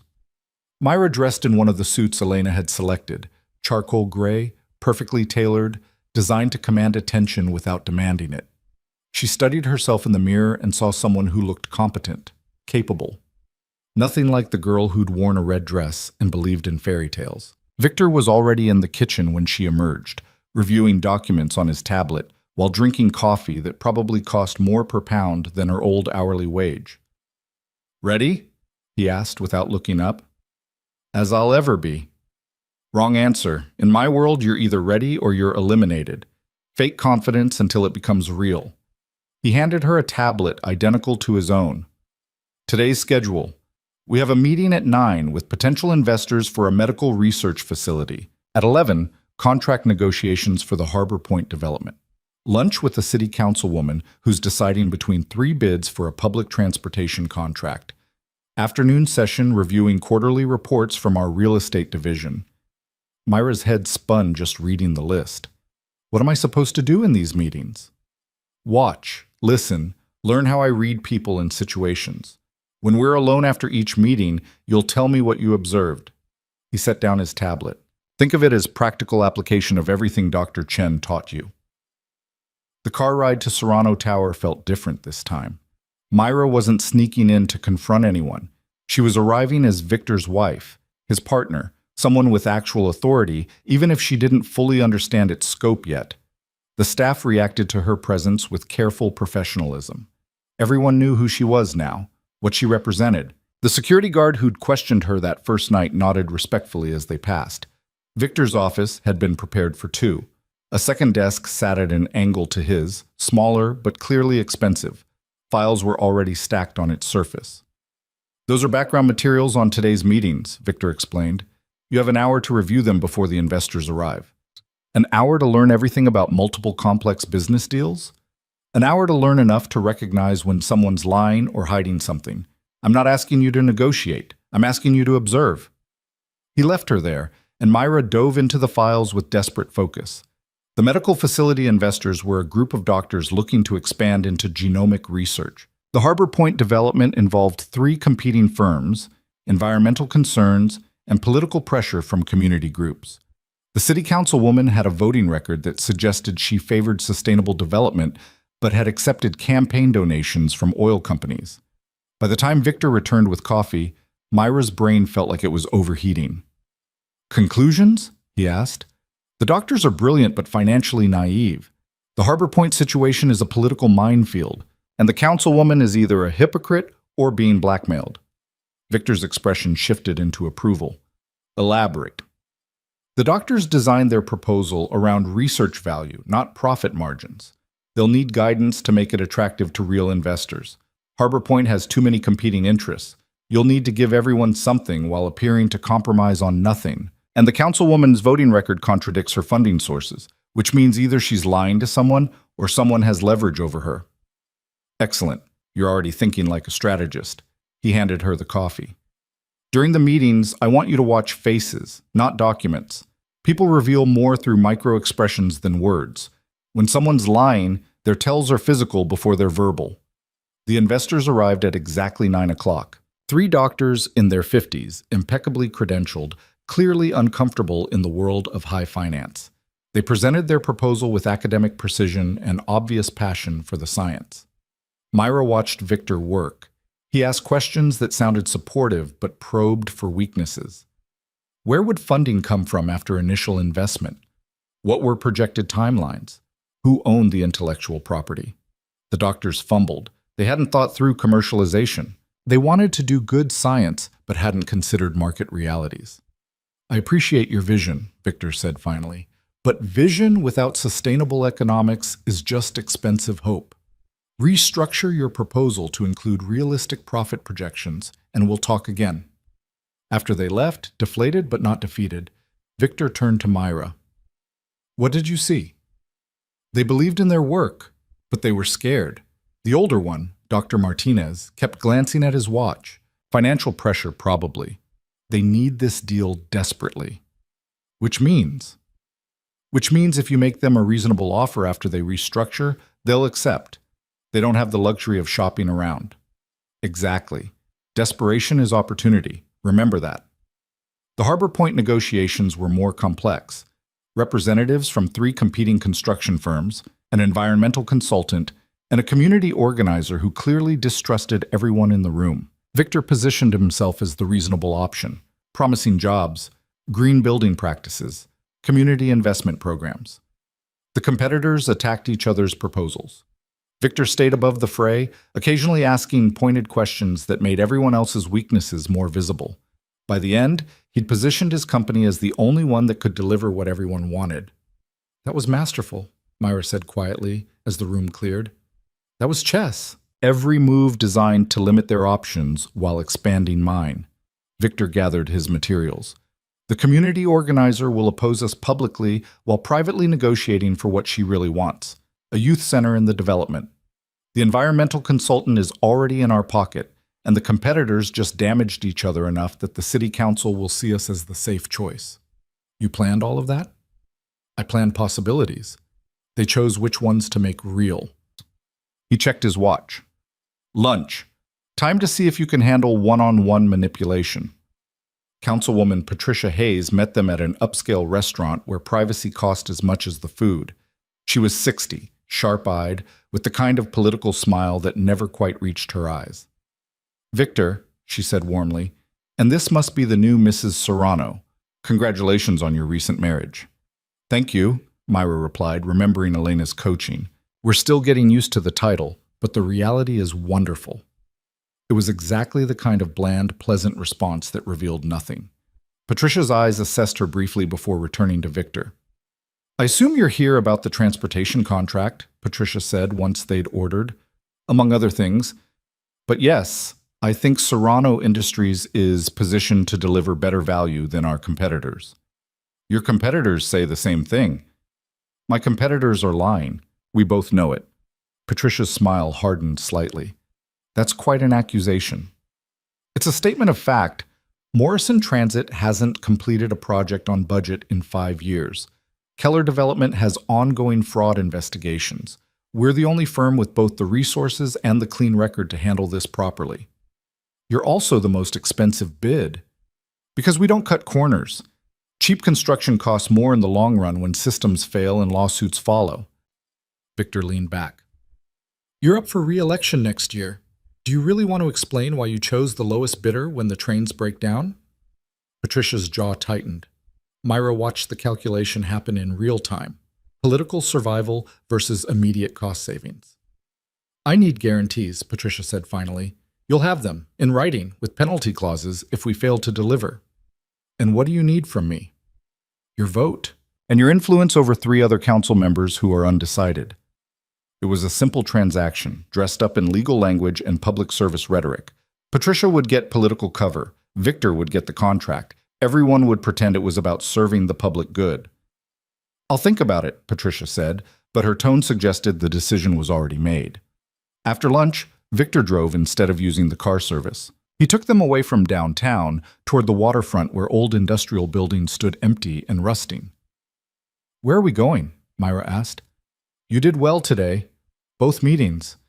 Better than I expected. He pulled into a lot surrounded by chain-link fence. I want to show you something. The building he led her into looked abandoned from the outside. Inside was different. Renovated space, high ceilings, the kind of industrial chic that developers charged premiums for. Except this place was clearly operational, not decorative. People worked at computer stations. Others moved through what looked like inventory storage. Everyone stopped when Victor entered, nodding respectfully before returning to their tasks. What is this place? Myra asked quietly. One of several operations that doesn't appear on official documentation. Victor led her through to an office overlooking the floor. Import-export business, mostly legitimate. Some items move through channels that customs doesn't fully inspect. The implication was clear. You're smuggling. I'm facilitating trade. Whether that trade is legal depends on your perspective and which jurisdiction's laws apply. He gestured to the operation below.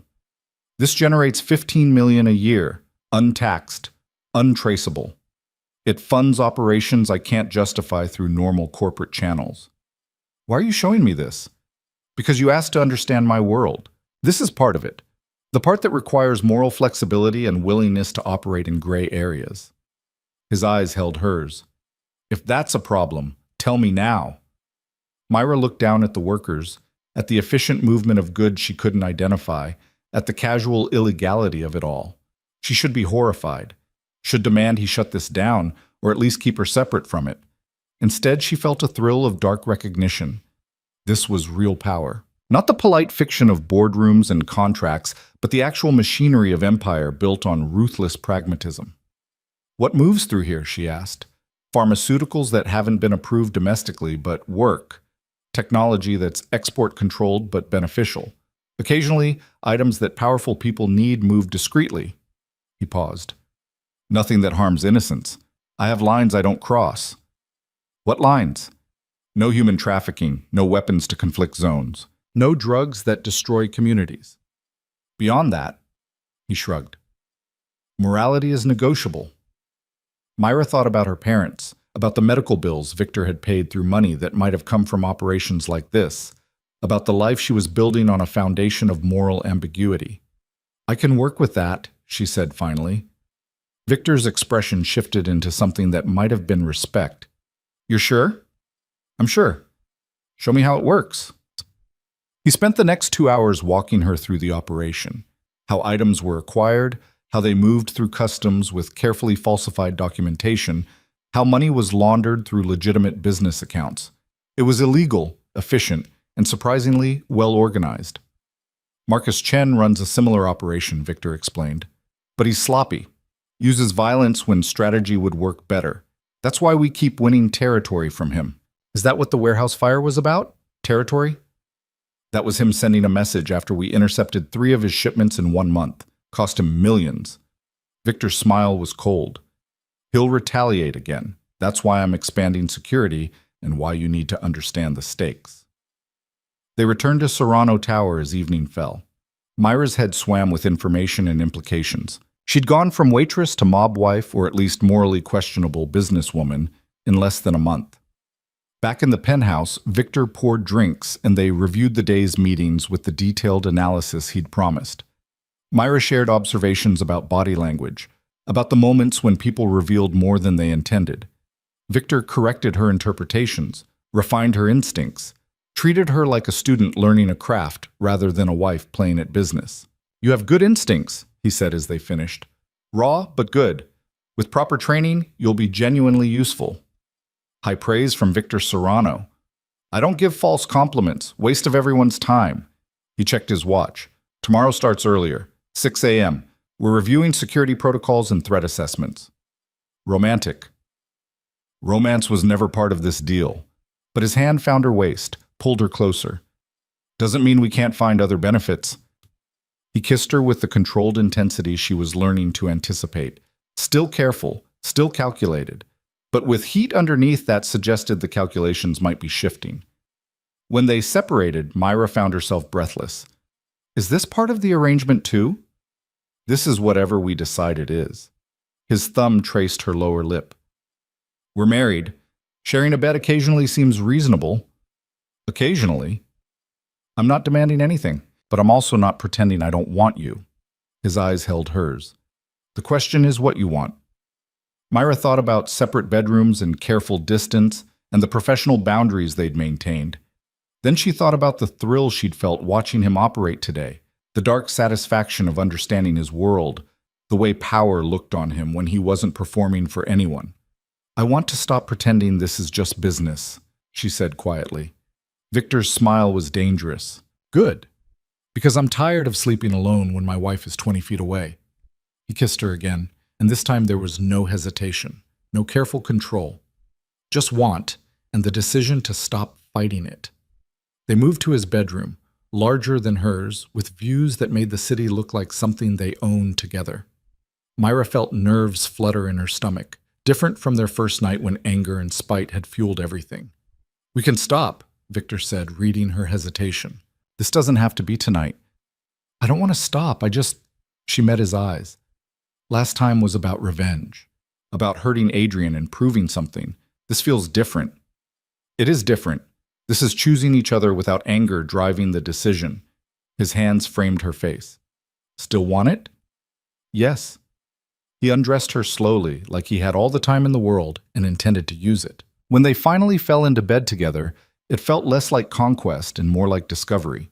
Learning each other without the performance, without the desperate need to prove anything. Afterward, Myra lay against his chest, listening to his heartbeat slow back to normal. His arm wrapped around her like a declaration of ownership that she'd stopped resenting. "We should move your things into here," Victor said into the darkness. "The separate bedroom fiction isn't convincing anyone. Elena will have thoughts about that.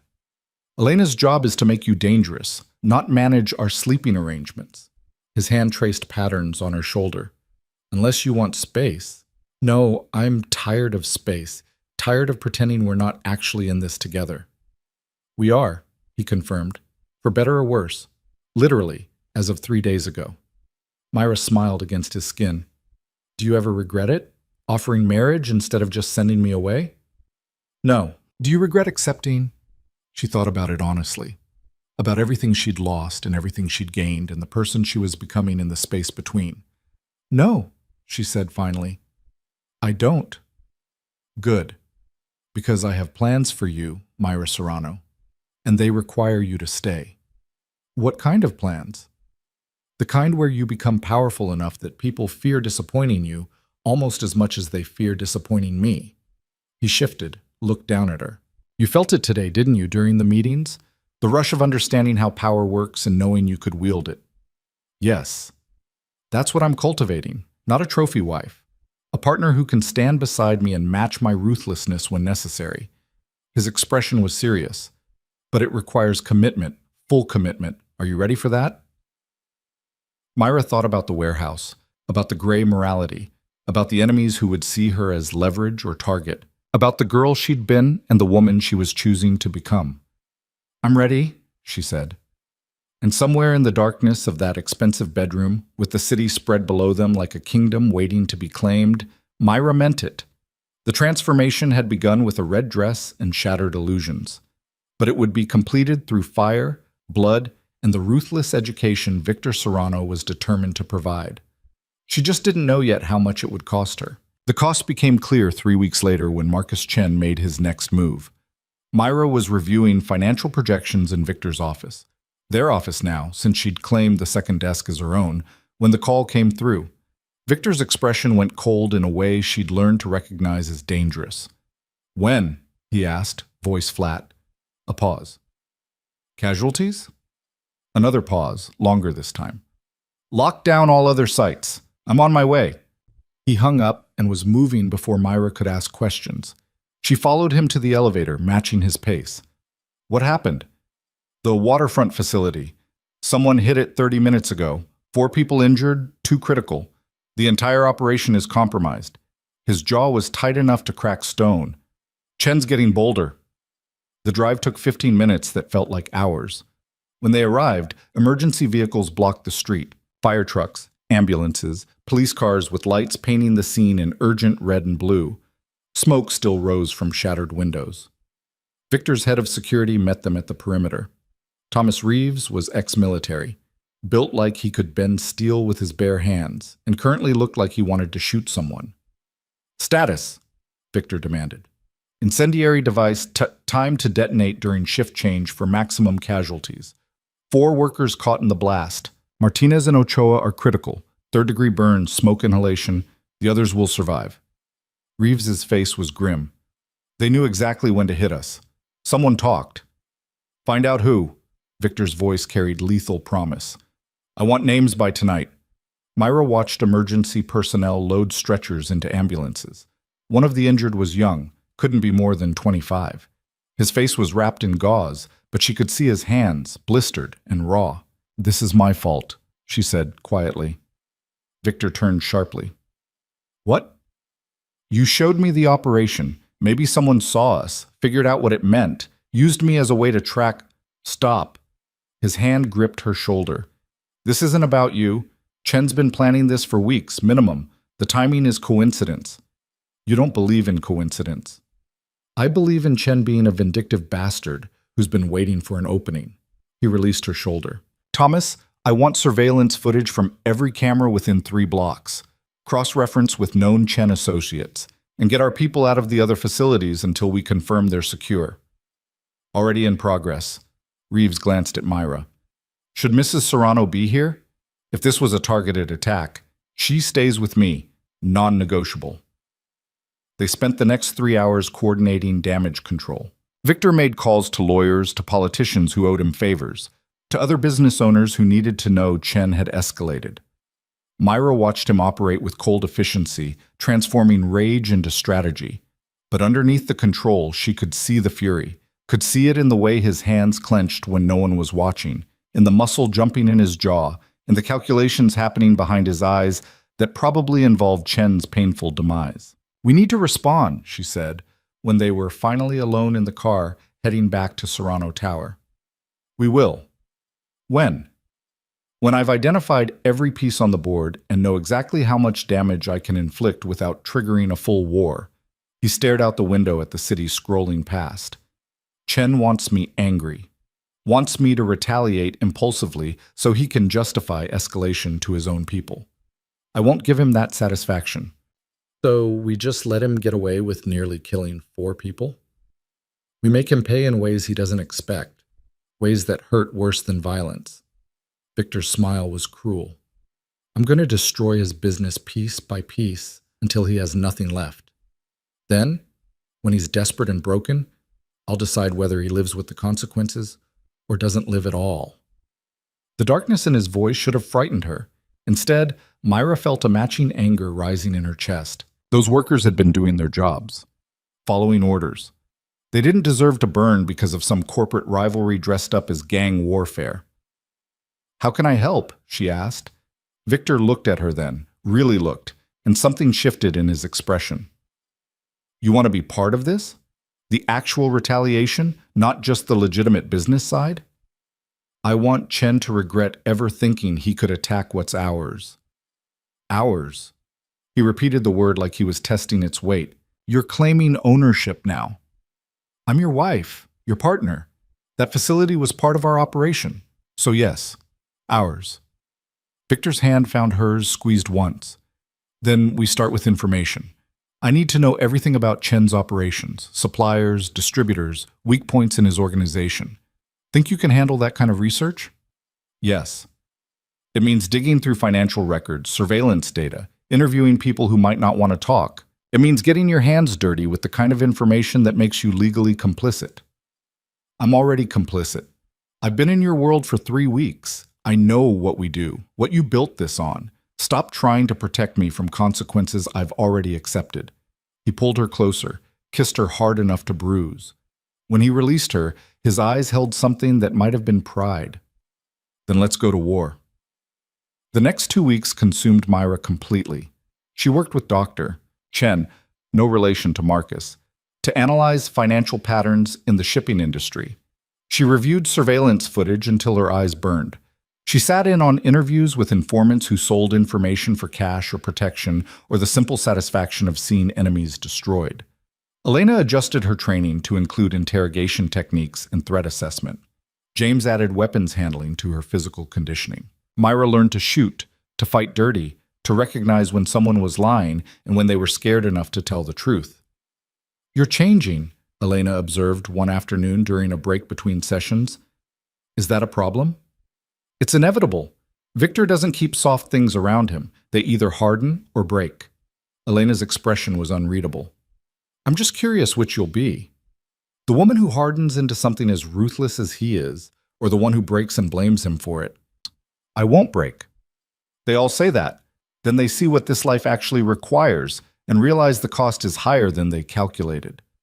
Myra thought about the burned workers, about the casual violence of Chen's attack, about the empire built on moral flexibility and strategic cruelty that she'd married into. "I'm not breaking," she said firmly.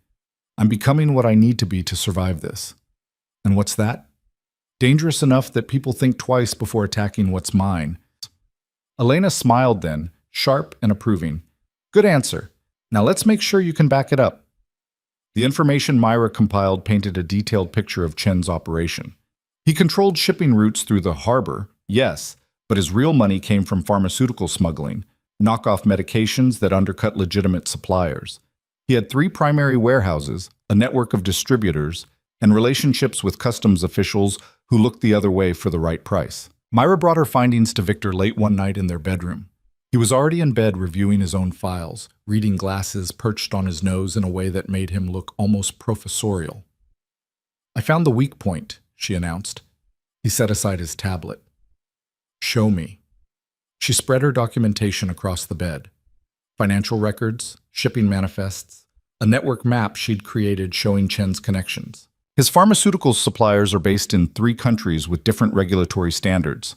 If one gets shut down, he can't replace the volume fast enough. His distributors would go elsewhere, and he'd lose market share permanently. She pointed to highlighted sections. This supplier in Eastern Europe is the biggest.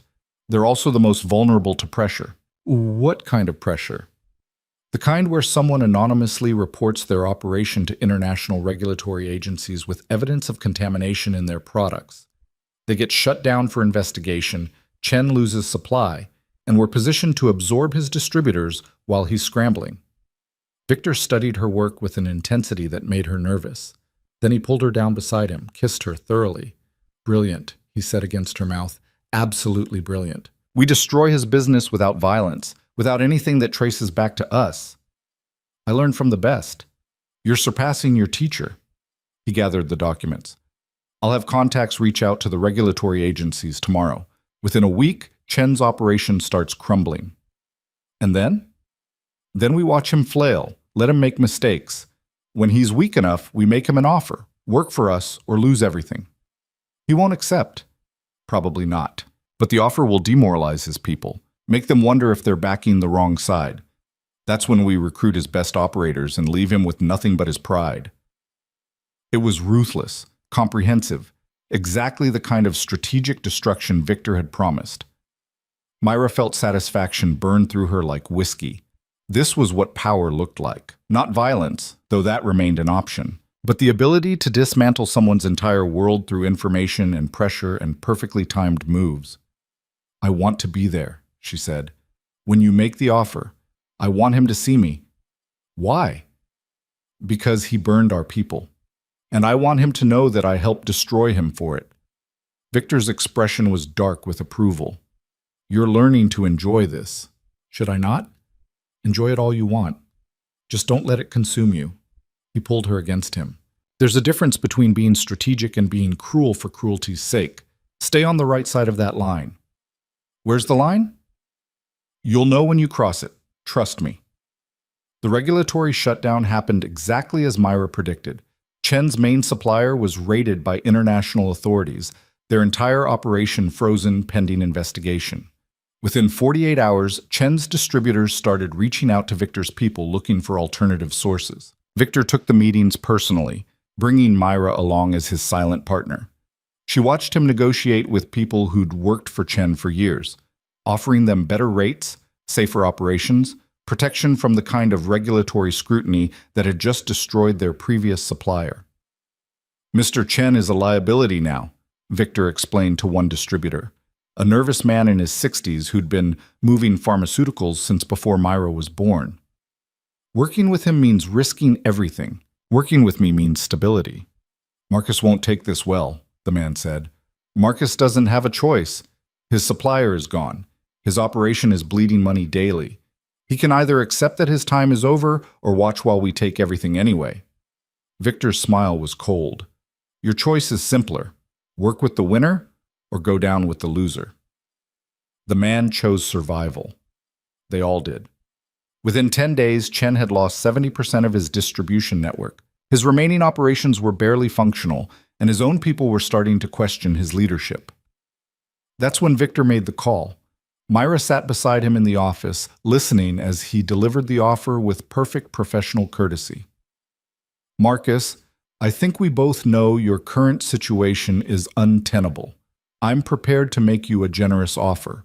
Fold your remaining operations into mine. You'd maintain a supervisory role, keep a percentage of profits, avoid the rather unpleasant reality of bankruptcy." Chen's response was loud enough that Myra could hear it through the phone. Cursing, accusations, threats of violence. Victor listened with the patience of someone who'd already won. When Chen finally ran out of words, Victor's response was calm. I'll take that as a no. Unfortunate. The offer expires in 24 hours. After that, I stop being generous and start being thorough. He paused. Oh, and Marcus? The fire at my facility? The workers who were injured? I know that was you. Consider this professional courtesy. Next time you attack what's mine, I won't stop at destroying your business. I'll destroy you personally. Understood? He hung up before Chen could respond. That was a threat, Myra observed. That was a promise. There's a difference. Victor set down the phone. He won't accept. His pride won't allow it, which means we move to phase 2. What's phase 2? We take his remaining assets through legal channels. I've already filed injunctions claiming he owes us damages for the warehouse fire. His lawyers will fight it, but by the time it's resolved, he'll have spent everything on legal fees and have nothing left to defend. That's vicious. That's business and justice, considering what he did to our people. Victor's expression was hard. Martinez died this morning. Burns were too severe. Ochoa is still critical, so yes, I'm being vicious. Chen earned it. The news hit Myra like a physical blow. Martinez, she'd seen him being loaded into the ambulance, had watched him fight for breath. Now he was gone because Chen had wanted to send a message. I want to see Chen, she said quietly. Face to face, before you destroy him completely. Why? Because I want him to know that I was part of this. That the woman he probably dismissed as Victor Serrano's trophy wife helped dismantle everything he built. Victor studied her for a long moment. You understand he might try to hurt you? Use you as leverage? Then he'll learn that was a mistake. She met his eyes. I'm not asking permission. I'm telling you I'm doing this, with or without you. His smile was sharp. With me. Always with me. We'll arrange a meeting. The meeting happened 2 days later at a neutral location, an upscale hotel bar where violence would be witnessed and weapons were prohibited by security. Chen arrived looking worse than his photos suggested. Older, worn, with the desperate edge of someone watching their empire crumble. He saw Victor first, then his eyes landed on Myra, and confusion flickered across his face. You brought your wife to a business meeting? I brought my partner, Victor corrected. Myra's been instrumental in our recent success. I thought she deserved to see the results firsthand. Chen's expression darkened as understanding dawned. She helped you. She orchestrated it, Victor said with evident pride. The supplier shut down, the distributor recruitment, the legal strategy. All her work. I just executed her plan. It was an exaggeration, but Myra didn't correct him. She watched Chen process the information, watched his anger shift from Victor to her. You're making a mistake, Chen said directly to her. Victor Serrano destroys everything he touches. You think you're his partner now, but you're just another asset he'll discard when you're no longer useful. Funny, Myra replied calmly. That's exactly what I thought about you, but it turns out you're the one being discarded. Chen's hands clenched. You have no idea what you're involved in. The kind of people Victor does business with, the things he's done, I know exactly what he's done, what we've done together. And I'm comfortable with it. She leaned forward slightly. You burned our facility, killed one of our people, injured 3 others. Did you think there wouldn't be consequences? That was business. So is this. The difference is we're better at it than you are. Victor's hand found hers under the table, squeezed once in approval. Chen saw the gesture and something like fear flashed in his eyes. Last chance, Victor said. 24 hours is almost up. Accept the offer or watch while we take everything. I'll rebuild, Chen said, but his voice lacked conviction. With what? Your suppliers are gone. Your distributors work for me now. Your assets are tied up in litigation. You have nothing left but debt and enemies. Victor stood, helped Myra to her feet. Go ahead and try. We'll be watching. They left Chen sitting alone at the bar, staring into his drink like it might contain answers. Outside, Myra felt adrenaline singing through her veins. She'd just confronted a dangerous man, had looked him in the eyes and told him she'd help destroy him, and it felt powerful, intoxicating. You enjoyed that, Victor observed as they reached the car. I did. Is that wrong? It's human. You stood up to someone who hurt people under our protection. That's worth enjoying. He pulled her close. But remember what I said. There's a line between justice and cruelty. We've delivered justice. Don't let it become something else. How do you know the difference? When you stop caring about the why and only care about the hurt you're causing, you've crossed it. His hand cupped her face. You're not there yet. Stay aware enough that you never get there. Chen rejected the offer. Victor proceeded with the legal assault, and within a month, Chen's remaining operations were bankrupt. His people scattered to other organizations, some to Victor's, some to competitors. Chen himself disappeared from the industry entirely, broken and irrelevant. Myra watched it happen with satisfaction that gradually shifted to something more complicated. They'd won, decisively. But the victory felt hollow somehow, like they'd proven a point without solving anything fundamental. What's wrong? Victor asked one night as they lay in bed reviewing the final dissolution of Chen's empire. I thought it would feel better. The winning. It never does. That's the secret they don't tell you about power. The victories are hollow, and the defeats are catastrophic. You do it anyway because the alternative is being the one who gets destroyed. That's bleak. That's honest. He set aside his tablet. You did well, though. Better than well. You dismantled a rival operation using nothing but intelligence and strategy. That's rare. I had a good teacher. You had good instincts. I just showed you how to weaponize them. Myra shifted to face him. What happens now? Chen's gone. We won. What's the next move? We consolidate. Absorb what's useful from his operation, strengthen our position, and prepare for whoever thinks Chen's absence creates an opportunity. He pulled her against him. And we build you a reputation. People need to know that Myra Serrano isn't just a name. She's a threat. How do we do that? By putting you in charge of something significant. Let you prove yourself publicly. His fingers traced patterns on her skin. I'm thinking the Harbor Point development. It's high profile enough to matter, complex enough to be challenging. Win that, and everyone will know you're not ornamental. I've only been doing this for 6 weeks.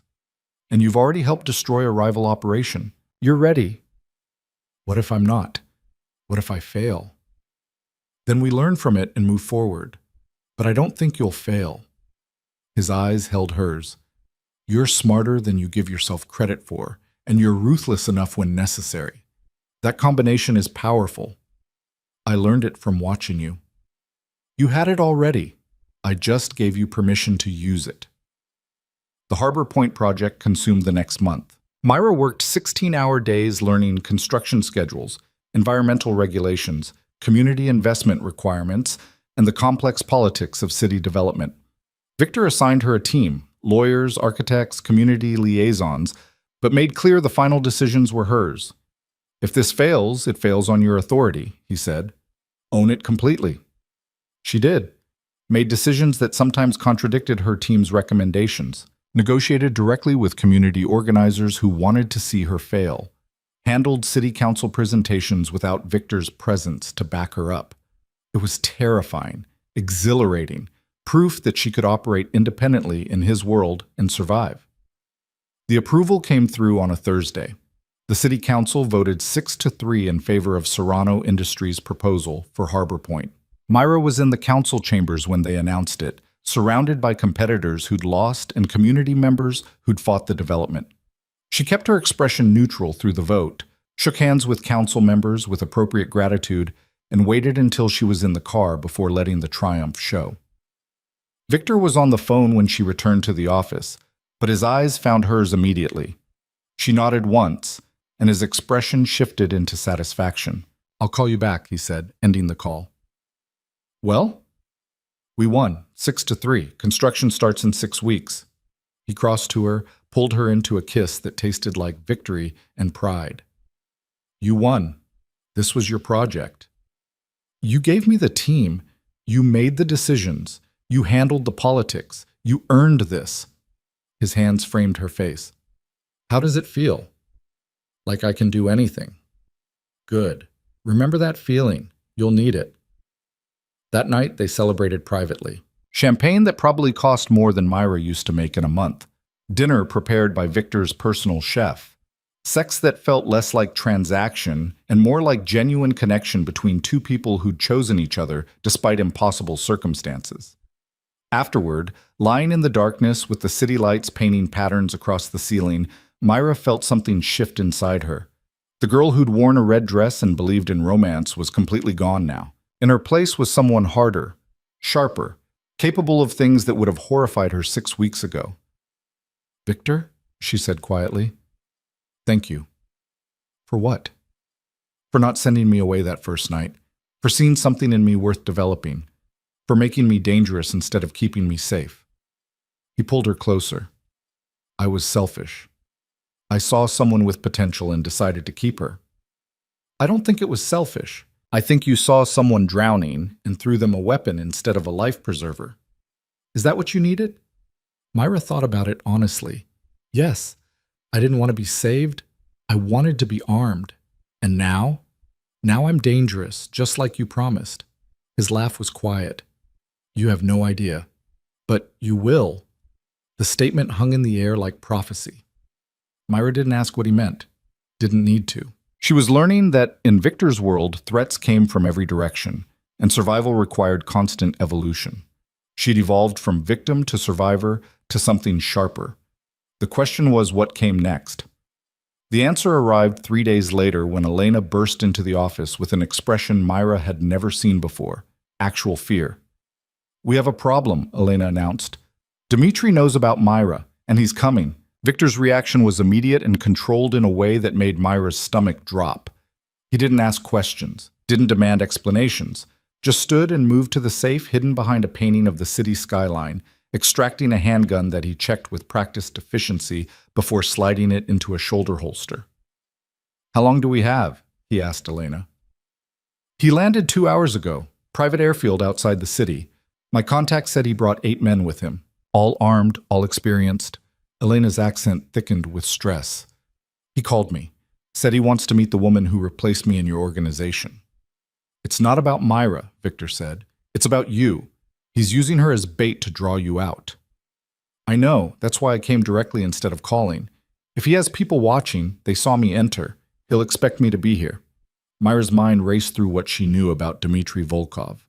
Ex-husband, weapons dealer. Dangerous enough that Victor had listed him among serious threats, and now he was here, in the city, looking for leverage. "What does he want?" Myra asked. Elena's laugh was bitter. "Revenge! Control! To prove he's still powerful enough to hurt Victor through the people he values." She met Myra's eyes. "I left him 5 years ago and took evidence of his illegal operations with me. He's been trying to rebuild his reputation ever since. Victor hiring me was the final insult. So this is about pride. Everything with Dmitri is about pride. He can't stand being diminished, being left, being seen as weak." Elena's expression was grim.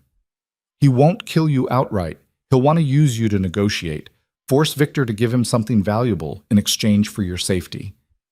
"Then we don't give him the opportunity," Victor said. "Thomas is already securing the building. We move you both to the safe house until Dmitri makes his actual play." "No." The word came out of Myra before she'd fully thought it through. Both Victor and Elena turned to stare at her. "No?" Victor repeated carefully. "No. I'm not hiding in a safe house while Dmitri thinks he can use me as leverage. That makes me exactly what everyone already assumes I am.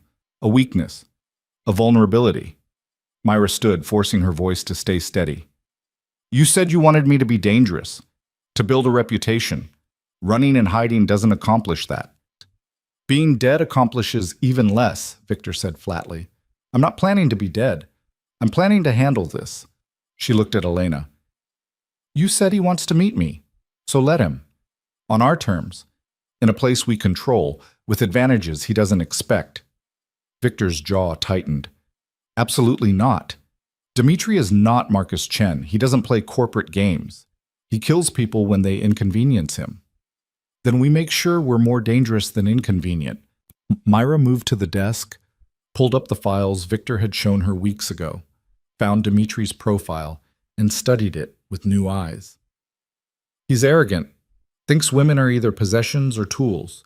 He'll underestimate me because I'm young and because I'm your wife. We use that." "Use it how?" Elena asked quietly. "We give him what he thinks he wants. A meeting with me. But instead of me being bait, I become the trap. Myra looked at Victor. You've been training me for 6 weeks, teaching me to read people, to strategize, to handle threats. Let me prove I learned something. The silence stretched. Victor stared at her with an expression that mixed fury and something that might have been fear with reluctant respect. If I allow this, he said slowly, you follow my rules exactly. No improvisation, no heroics. The moment I say you're out, you're out. Agreed. And you wear a wire. Elena and I hear everything. Armed security within 30 seconds of your location at all times. Fine. And if this goes wrong, if Dmitri even looks at you the wrong way, I will burn down everything he's built and salt the earth behind me. Clear? The protective fury in his voice made something warm bloom in Myra's chest despite the fear. Clear. Elena exhaled slowly. You're both insane. But if we're doing this, we do it right. Dmitri will expect a public location, restaurant, hotel bar, somewhere with witnesses. We choose somewhere that looks public but gives us control. The gallery, Myra said suddenly. The art gallery on 5th. Victor's company owns it. We can clear it, control access, make it look like a private showing. Victor pulled out his phone. I'll have it arranged. Thomas can position people as gallery staff, security, even other guests. Dmitri won't know who's ours and who's neutral. He'll bring his own people, Elena warned. Let him. We'll know exactly how many and where they are at all times. Victor's eyes found Myra's. You're sure about this? She thought about everything that had happened since the red dress and shattered illusions. About choosing to be dangerous instead of safe. About the person she'd become and the reputation she was building. I'm sure. The arrangements took 4 hours. Elena reached out to Dmitri through carefully neutral channels, suggesting that Myra was interested in meeting the man everyone spoke of with such fear. The message was designed to appeal to his ego while seeming naive enough to be believable. Dmitri responded within 30 minutes. He'd meet her at 8 o'clock. He'd bring 2 bodyguards. He expected privacy. He's lying about the number, Elena said. He'll bring at least 4, probably 6, and they'll all be armed. So will we, Victor replied. He'd spent the afternoon coordinating with Thomas, positioning people throughout the gallery and surrounding blocks. Myra counted at least 15 operatives on their side, all trained, all loyal, all ready to respond if things went wrong. By 7 o'clock, Myra was dressed in a black dress that Elena had selected, elegant but practical, easy to move in, with pockets deep enough for the small weapon Victor insisted she carry. Do you remember how to use it? He asked, watching her check the safety. Point and squeeze, aim for center mass. Don't hesitate. And if you have to shoot? I shoot until the threat stops being a threat. The words felt surreal coming out of her mouth, but she meant them. She'd crossed too many lines to pretend violence wasn't an option. Victor pulled her close, kissed her with an intensity that felt like goodbye. You don't have to do this. We can still move you to safety. I have to do this. For me. To prove I belong in your world for real, not just as someone you're protecting. You already belong. Then let me prove it to everyone else. The gallery was beautiful in the way expensive things always were. High ceilings, perfect lighting, art that probably cost more than most people made in a decade. Myra walked through it with Elena at her side, both of them wearing wires that connected to Victor's position in the security office 2 floors above. He's early, Victor's voice came through the small earpiece. 3 vehicles just pulled up. I count 8 men total, all armed. Dmitri's in the middle vehicle. 8, Elena muttered. Bastard can't even lie convincingly about numbers. Myra's heart hammered against her ribs, but she kept her breathing steady. She'd studied Dmitri's file until she could recite it, knew his patterns, his tells, his pressure points.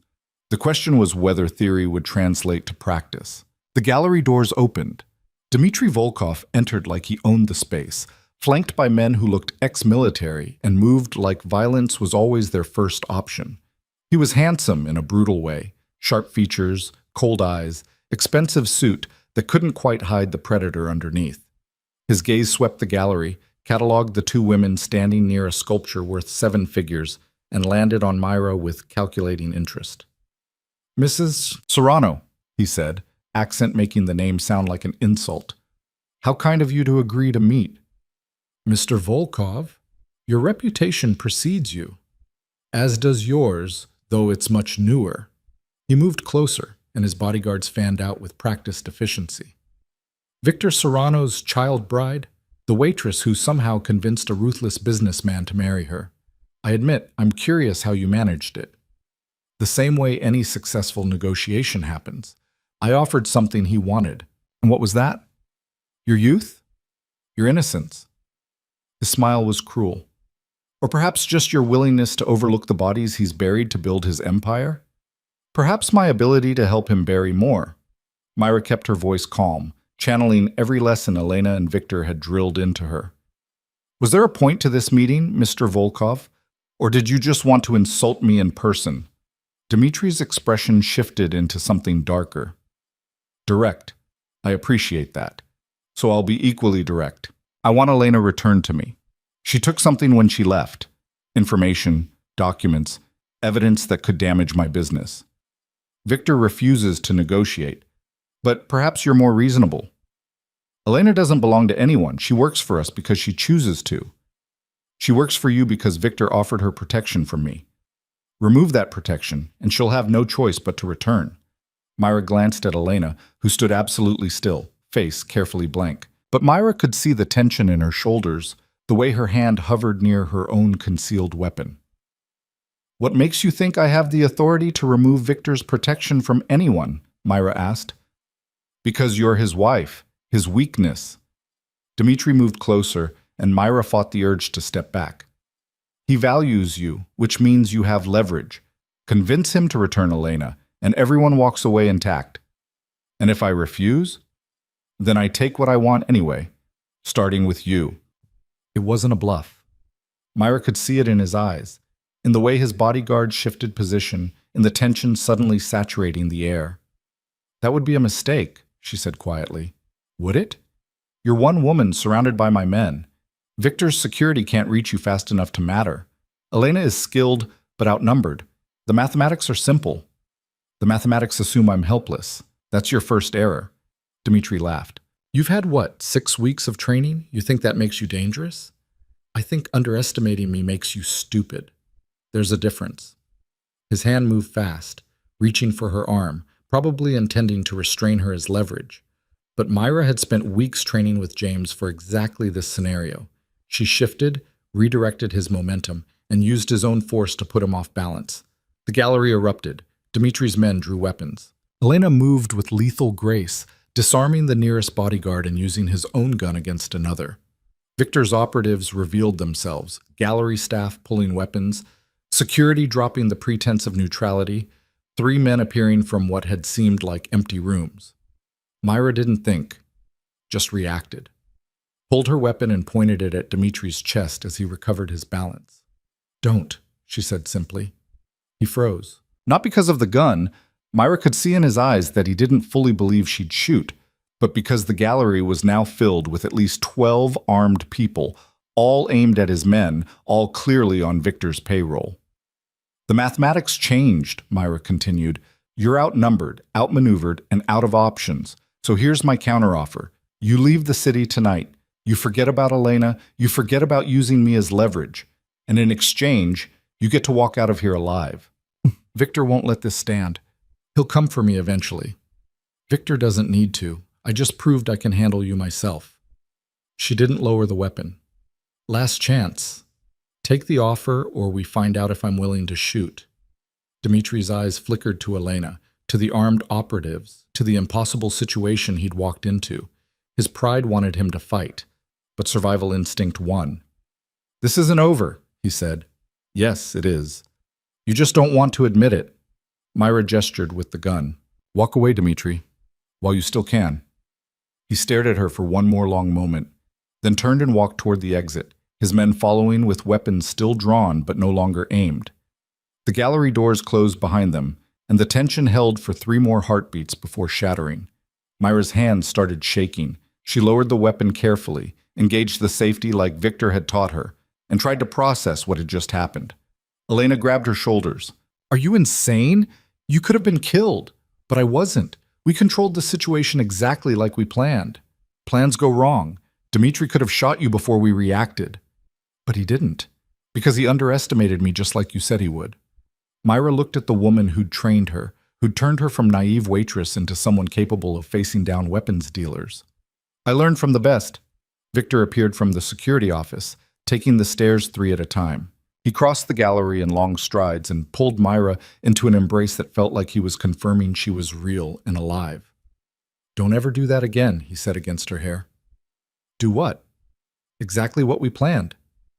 "Redirect his grab. That wasn't in the plan. You improvised." "I adapted. There's a difference." He pulled back enough to look at her, and his expression was torn between fury and pride. "You could have been hurt. I could have been safe in hiding while Dmitri thought I was a weakness he could exploit. Instead, he knows now that I'm not, that I can handle myself, that attacking me comes with consequences." She met his eyes. "Isn't that what you wanted? For me to be dangerous?" "I wanted you dangerous and safe. Apparently that's not compatible. Nothing about your world is compatible with safety. You taught me that." Victor's hand cupped her face. "You're going to give me a heart attack." "You're going to survive. We both are. That's the point." Thomas appeared, phone in hand. "Dimitri's convoy is leaving the city, heading north toward the Canadian border. We're tracking them to confirm." "Let them go," Victor said, "but maintain surveillance. If he deviates from leaving the country, I want to know immediately." The operatives began clearing out, returning to their regular positions or disappearing into the night. Elena supervised the cleanup with practiced efficiency, making sure no evidence remained of what had happened here. Myra sank onto a bench beneath a painting of a storm-tossed sea and let the adrenaline drain out of her system. Her hands were still shaking, but from reaction now rather than fear. Victor sat beside her, didn't speak, just took her hand and held it until the shaking stopped. "I was terrified," she admitted quietly. "Good. Fear keeps you sharp. It's when you stop being afraid that you make fatal mistakes." "Were you afraid?" "Absolutely. Watching you face down Dmitri from a security camera 2 floors away while being completely unable to help if things went wrong, that was the longest 3 minutes of my life." "But you let me do it anyway." "Because you were right. You needed to prove yourself, not to me, to yourself." He turned to face her. "You understand now, don't you? What it actually means to be part of this world. It's not strategy sessions and business meetings. It's standing in front of dangerous men with a gun and knowing you might have to use it." "I know, and I'm still choosing it." "Why?" Myra thought about the question honestly. Because being safe meant being powerless. Being vulnerable to people like Adrian, who saw me as entertainment. People like Dmitri, who see women as possessions. I'd rather be dangerous and in control of my life than safe and at someone else's mercy. Even if it costs you the person you used to be? That person was already gone. You just helped me become something better. Victor pulled her close, and they sat there surrounded by millions of dollars worth of art, while Elena orchestrated cleanup and Thomas confirmed Dimitri's retreat, and the city lights sparkled beyond the gallery windows like diamonds scattered across velvet. "What happens now?" Myra asked eventually. "Now we go home. Debrief properly. And tomorrow, we continue building the empire you just proved you can help defend." "That's it? No consequences for improvising?" "The consequence is you survived and Dmitri retreated. That's the only outcome that matters." He stood, offered his hand. "Come on. I want you away from this location until we're certain Dmitri is actually leaving." The car ride back to Serrano Tower was quiet. Elena sat in the front with Thomas, discussing security protocols and potential retaliation scenarios. Victor and Myra sat in the back, her head on his shoulder, his arm around her waist. "I need to tell you something," Myra said as they pulled into the underground garage. "What?" "When I pointed the gun at Dmitri, when I gave him the ultimatum, I meant it. If he'd reached for me again, I would have shot him." Victor's arm tightened around her. "I know. That should horrify me. The fact that I could kill someone without hesitation. But it doesn't. No. And I don't know what that says about me. It says you're a survivor, that you value your life enough to protect it without apology." He tilted her chin up. "It says you've become exactly what you needed to be. The question is whether you can live with that."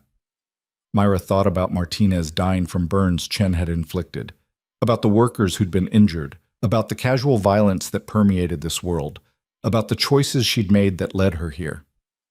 I can live with it, she said, because the alternative is being the girl who trusted the wrong person and almost gave away everything to someone who saw her as a joke. I won't be her again. No, you won't. He kissed her forehead. You're Myra Serrano now, my wife, my partner, someone dangerous enough that weapons dealers think twice before targeting her. They rode the private elevator to the penthouse in silence. Inside, Victor poured whiskey while Myra kicked off her heels and tried to process everything that had happened in the last 4 hours. Elena will stay here tonight, Victor said, handing her a glass, until we're certain Dmitri is out of the country.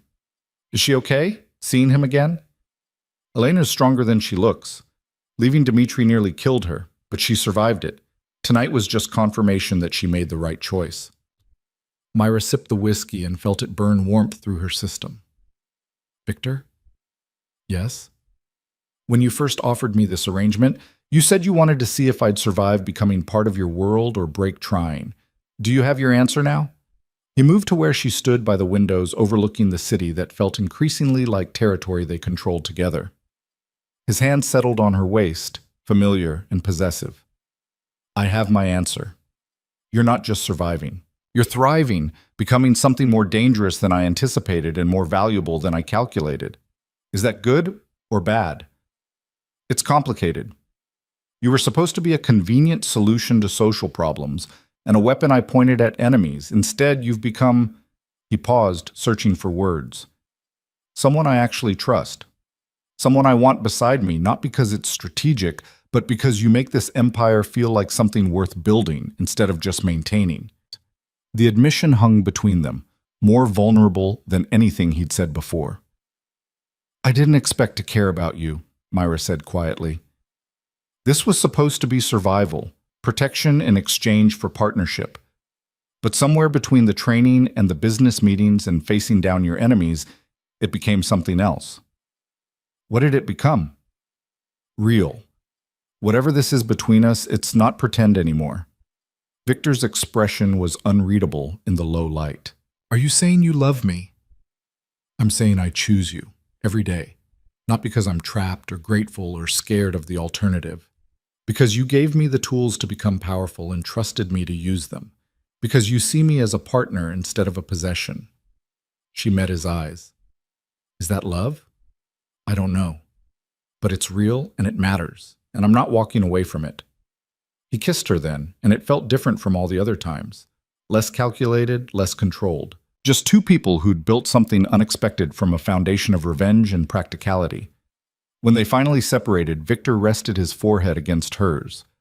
I don't know if I'm capable of love the way normal people experience it, but I know I don't want to do this without you. Build the empire, fight the wars, navigate the darkness. You make it feel less empty. That's enough, for now. And later? Later we figure out what comes next, together. The months that followed established a new rhythm. Myra took on more responsibilities within Serrano Industries. Not just Harbor Point, but other developments, acquisitions, strategic initiatives that required the combination of intelligence and ruthlessness she'd cultivated. She attended meetings without Victor, negotiated deals independently, earned respect from people who'd initially dismissed her as trophy wife. The Harbor Point development broke ground 6 weeks after the confrontation with Dmitri. Myra stood beside Victor at the ceremony, wearing hard hat and designer suit, smiling for cameras while community organizers praised their investment in local jobs and sustainable design. How does it feel? Victor asked quietly while photographers captured the moment. Like I built something real, something that'll outlast the gossip and the judgments. You did. This is yours. You earned it. The project became her flagship accomplishment, but not her only one. She identified 3 additional development opportunities that Victor's team had overlooked. Negotiated a partnership with a medical research facility that positioned them for pharmaceutical patents. Built relationships with community organizations that made future projects easier to approve. She also continued her education in the darker side of the empire, learned which customs officials could be bribed and which were genuinely honest, understood how to move money through channels that left no trace, developed contacts in industries that operated in legal gray areas, and knew when to push boundaries versus when to maintain plausible deniability. Elena's training evolved from basic survival to advanced strategic thinking. Dr. Chen taught her game theory applied to corporate warfare. James ensured she could actually defend herself if threats escalated beyond words. 6 months after the wedding, Myra realized she couldn't remember the last time someone had called her naive or underestimated her competence. The transformation was complete. Victor noticed it too. She caught him watching her sometimes with an expression that mixed satisfaction and something deeper. Like he'd created something he couldn't fully control and was deciding whether that thrilled or terrified him. "What?" she asked one evening, catching him staring. "You've changed completely. I'm not sure I recognize the girl from that first night anymore." "Good. She was weak. She was hopeful. There's a difference." Myra set down the contract she'd been reviewing. "Do you regret it? Turning me into this?" "No, but I wonder sometimes if I should, if I made you too much like me and not enough like what you could have been. I could have been a waitress taking night classes and believing in fairy tales. Instead, I'm your partner, running million-dollar projects and facing down threats without flinching. I'll take this version. Even knowing what it cost you? Even knowing. I made this choice every step of the way. You offered tools and opportunity. I decided how to use them." Victor crossed to where she sat, pulled her to her feet. "I need to tell you something." The seriousness in his tone made her stomach clench. "What's wrong?" "Nothing's wrong. Something's different." He seemed to be struggling for words, which was unusual. "I didn't think I was capable of this, of feeling anything beyond calculation and control. But you've proven me wrong. Victor, I love you." The words came out rough, like they'd been dragged from somewhere deep. "Not because you're useful or because you make good strategic sense. Because you challenge me. Make me question whether ruthlessness is always the answer. Make this empire feel like something worth preserving instead of just expanding." Myra's breath caught. "You love me." Apparently, against all logic and self-preservation instinct, yes. She pulled him into a kiss that answered better than words could. When they separated, both breathless, she smiled. "I love you too. Have for a while, actually. Just wasn't sure if saying it would break whatever this is." "It won't break. We're too stubborn for that." That night felt like a new beginning layered over the foundation they'd built. They made love without the shadow of transaction or strategy, just two people who'd chosen each other repeatedly until choice became something deeper. Afterward, lying in the darkness, Victor's hand found her stomach, rested there with unexpected tenderness. "I've been thinking," he said quietly. "Dangerous habit. We should talk about the future, long-term planning beyond quarterly projections." "What kind of future?" "The kind where this empire outlasts us, where we build something sustainable instead of just profitable." He paused. "I want children, heirs who inherit something worth maintaining." The statement should have shocked her. Instead, it felt inevitable, the natural evolution of partnership into family. "With me?" she asked. "Who else would I trust to raise children in this world? You understand it. The dangers, the opportunities, the balance between ruthlessness and humanity." Myra thought about it seriously, about bringing children into a life built on moral ambiguity and strategic violence, about whether she could protect them while teaching them to be strong enough to survive. "Not yet," she said finally. "Give me another year to consolidate what we've built, to establish myself fully. Then we can talk about expanding the family." "Fair enough. A year." He pulled her closer. "But we should start planning now. Education, security, how to shield them from the worst while preparing them for the reality." "You're actually serious about this?" "Completely. I've spent years building an empire with no one to leave it to. You changed that calculation." They spent the next hour discussing possibilities that felt both surreal and perfectly logical. Names they liked, how to balance protection with independence, whether to have one child or multiple. The conversation was interrupted by practical concerns and derailed by laughter, and eventually abandoned in favor of sleep. But the seed had been planted. The future stretched beyond quarterly profits and territorial expansion into something more human and permanent. 3 weeks later, Myra stood in the bathroom of their penthouse staring at a pregnancy test that hadn't been part of the plan. 2 lines, unmistakable. We said a year, she told her reflection. Her reflection didn't answer, just showed her a woman who looked simultaneously terrified and oddly pleased. Victor found her still standing there 20 minutes later, saw the test on the counter. His expression went through several rapid shifts before settling on something that might have been joy if he knew how to express it properly. We said a year, Myra repeated out loud. Plans change. He moved closer, hand settling on her still flat stomach with reverent certainty. Are you? Apparently. How do you feel about it? Myra searched her emotions honestly. Fear, yes.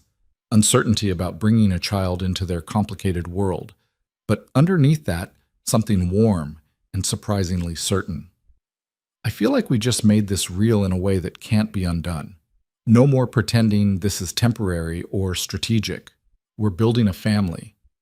Is that what you want? Yes. Terrifyingly, impossibly, yes.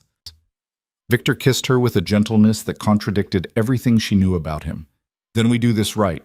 Full security protocols, best medical care. And we start transitioning some of your responsibilities so you're not managing major projects while pregnant. I'm not becoming decorative just because I'm carrying your child. I'm not asking you to. I'm asking you to be strategic about which battles you fight personally and which you delegate. His hand remained on her stomach. This changes everything. You understand that? I understand that we're about to become parents in the middle of running an empire built on morally questionable business practices. Yes, I understand it's complicated. Are you ready for complicated?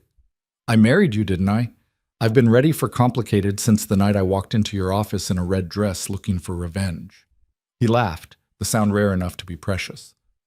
Fair point, though I don't think either of us anticipated this specific complication. No, but we'll handle it. We handle everything else. The pregnancy progressed with the same intensity that characterized everything in their lives. Myra continued working, though Victor insisted on additional security, and Dr. Chen helped her restructure projects to minimize stress. Elena became unexpectedly protective, treating Myra like fragile china despite protests. You're carrying the heir to Serrano Industries, Elena explained. That makes you a target. Let us be paranoid. I was already a target. This doesn't change that. It changes the stakes for everyone. 5 months in, Myra attended a board meeting for Harbor Point's Phase 2 expansion. She presented her analysis of market conditions and community needs with the same competence she'd developed over the past year. 8 months pregnant and absolutely refusing to let it slow her down. Afterward, one of the board members, an older man who'd initially opposed her involvement, approached with something like respect. Mrs. Serrano, I owe you an apology. For what? For assuming you were window dressing. You've proven yourself a genuine asset to this organization. Your work on Harbor Point has been exceptional. Thank you, though I should mention I had excellent guidance. Perhaps, but guidance only works if the student is capable. You clearly are. He hesitated. Your child is fortunate. They'll have a strong mother. The comment stayed with her through the rest of the day. She was building something that would outlast her. Not just buildings and business deals, but a legacy that the child she carried would inherit. That evening, she and Victor stood in what would become the nursery, a room they'd been slowly preparing with the same attention to detail they applied to business acquisitions. What kind of parent do you think you'll be? Myra asked. Victor considered this question seriously. Demanding, but fair. I want our children strong enough to inherit what we've built without being destroyed by it. That's a narrow line to walk. So is everything worth doing? His hand found hers.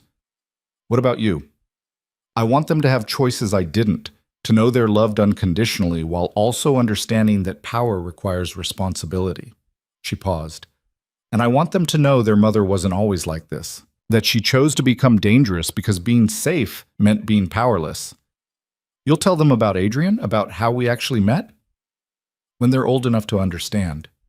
Yes. They should know that love can look like a lot of things, and sometimes it starts with spite and transforms into something real. Victor pulled her close, careful of her rounded stomach. I never thought I'd have this. Family. Someone who understands this world and chooses to stay anyway. A child who'll carry forward what we're building. Are you happy? Myra asked. Truly. I'm satisfied, content. Whether that's happiness or just the absence of constant striving, I'm not sure. But it's more than I expected to feel. I'll take it. The baby arrived 3 weeks early on a Tuesday morning while Myra was reviewing contracts. Her water broke mid-sentence, and Victor transformed from ruthless businessman to panicked husband in approximately 3 seconds. We need to go. Now. Where's the bag? Did we pack the bag? Elena! Elena! Victor, breathe. We have time. First babies take hours. Or they don't. We're going. Now. The birth was everything Myra expected and nothing she'd prepared for. Painful, exhausting, terrifying, and ultimately transformative in ways that had nothing to do with business strategy or power dynamics. When the doctor placed their daughter in her arms, tiny, perfect, with Victor's dark hair and eyes that would probably shift color, Myra felt something fundamental shift in her understanding of the world. She's perfect, Victor said, voice rough with emotion she'd never heard before. She's ours. Myra couldn't stop staring at the baby. And we're going to teach her to be dangerous and kind at the same time. Is that possible? We'll make it possible. Just like we made everything else work. They named her Sophia, after Victor's grandmother, who'd apparently been as ruthless as she was compassionate. The name felt like a promise and a legacy combined. The first weeks were chaos. Myra operated on minimal sleep and overwhelming love, learning to balance motherhood with the empire she'd helped build. Victor surprised her by being hands-on, changing diapers, and handling midnight feedings with the same focused intensity he applied to hostile takeovers. You're good at this, Myra observed one night, watching him soothe Sophia back to sleep. I'm determined at this. There's a difference. No, you're good at it. She trusts you. She doesn't know any better yet. Wait until she's old enough to recognize I have no idea what I'm doing. None of us do. We're all just figuring it out. 6 months after Sophia's birth, Myra returned to work part-time. Harbor Point's Phase 2 was ahead of schedule and under budget. The medical research facility had produced its first patent. 3 additional development projects were moving forward with her oversight. She'd also started a foundation, separate from Victor's business interests but funded by their success, that provided support for families dealing with medical debt. The irony of it wasn't lost on her. The money that had manipulated her into Adrian's scheme was now helping people in similar situations. You're building something good, Elena observed during a foundation board meeting. I'm building something that makes the rest of what we do feel less morally compromised, Myra corrected. Same thing, different words. Maybe it was. Myra was learning that moral clarity was less important than actual impact. They made money through ethically questionable channels and used some of it to help people. The contradiction didn't cancel out. It just existed, like everything else in their complicated world. On their first anniversary, Victor took her back to the restaurant where they'd had their first public appearance as a couple. The same table, the same sommelier, but everything else transformed. A year ago, you were terrified, Victor observed. A year ago, I was performing, pretending I belonged. And now? Now I know I belong, not because I pretend, but because I've earned it. She looked at him across the table. We've built something real, Victor. It's messy and complicated and probably morally questionable by conventional standards, but it's ours. No regrets? About marrying you? About becoming part of this world? About choosing power over safety? She smiled. Not one. You? My only regret is not finding you sooner. Think of how much more efficiently we could have operated. We found each other when we needed to. That's enough. He raised his glass. To us, to the empire we're building, to Sophia and whatever comes next.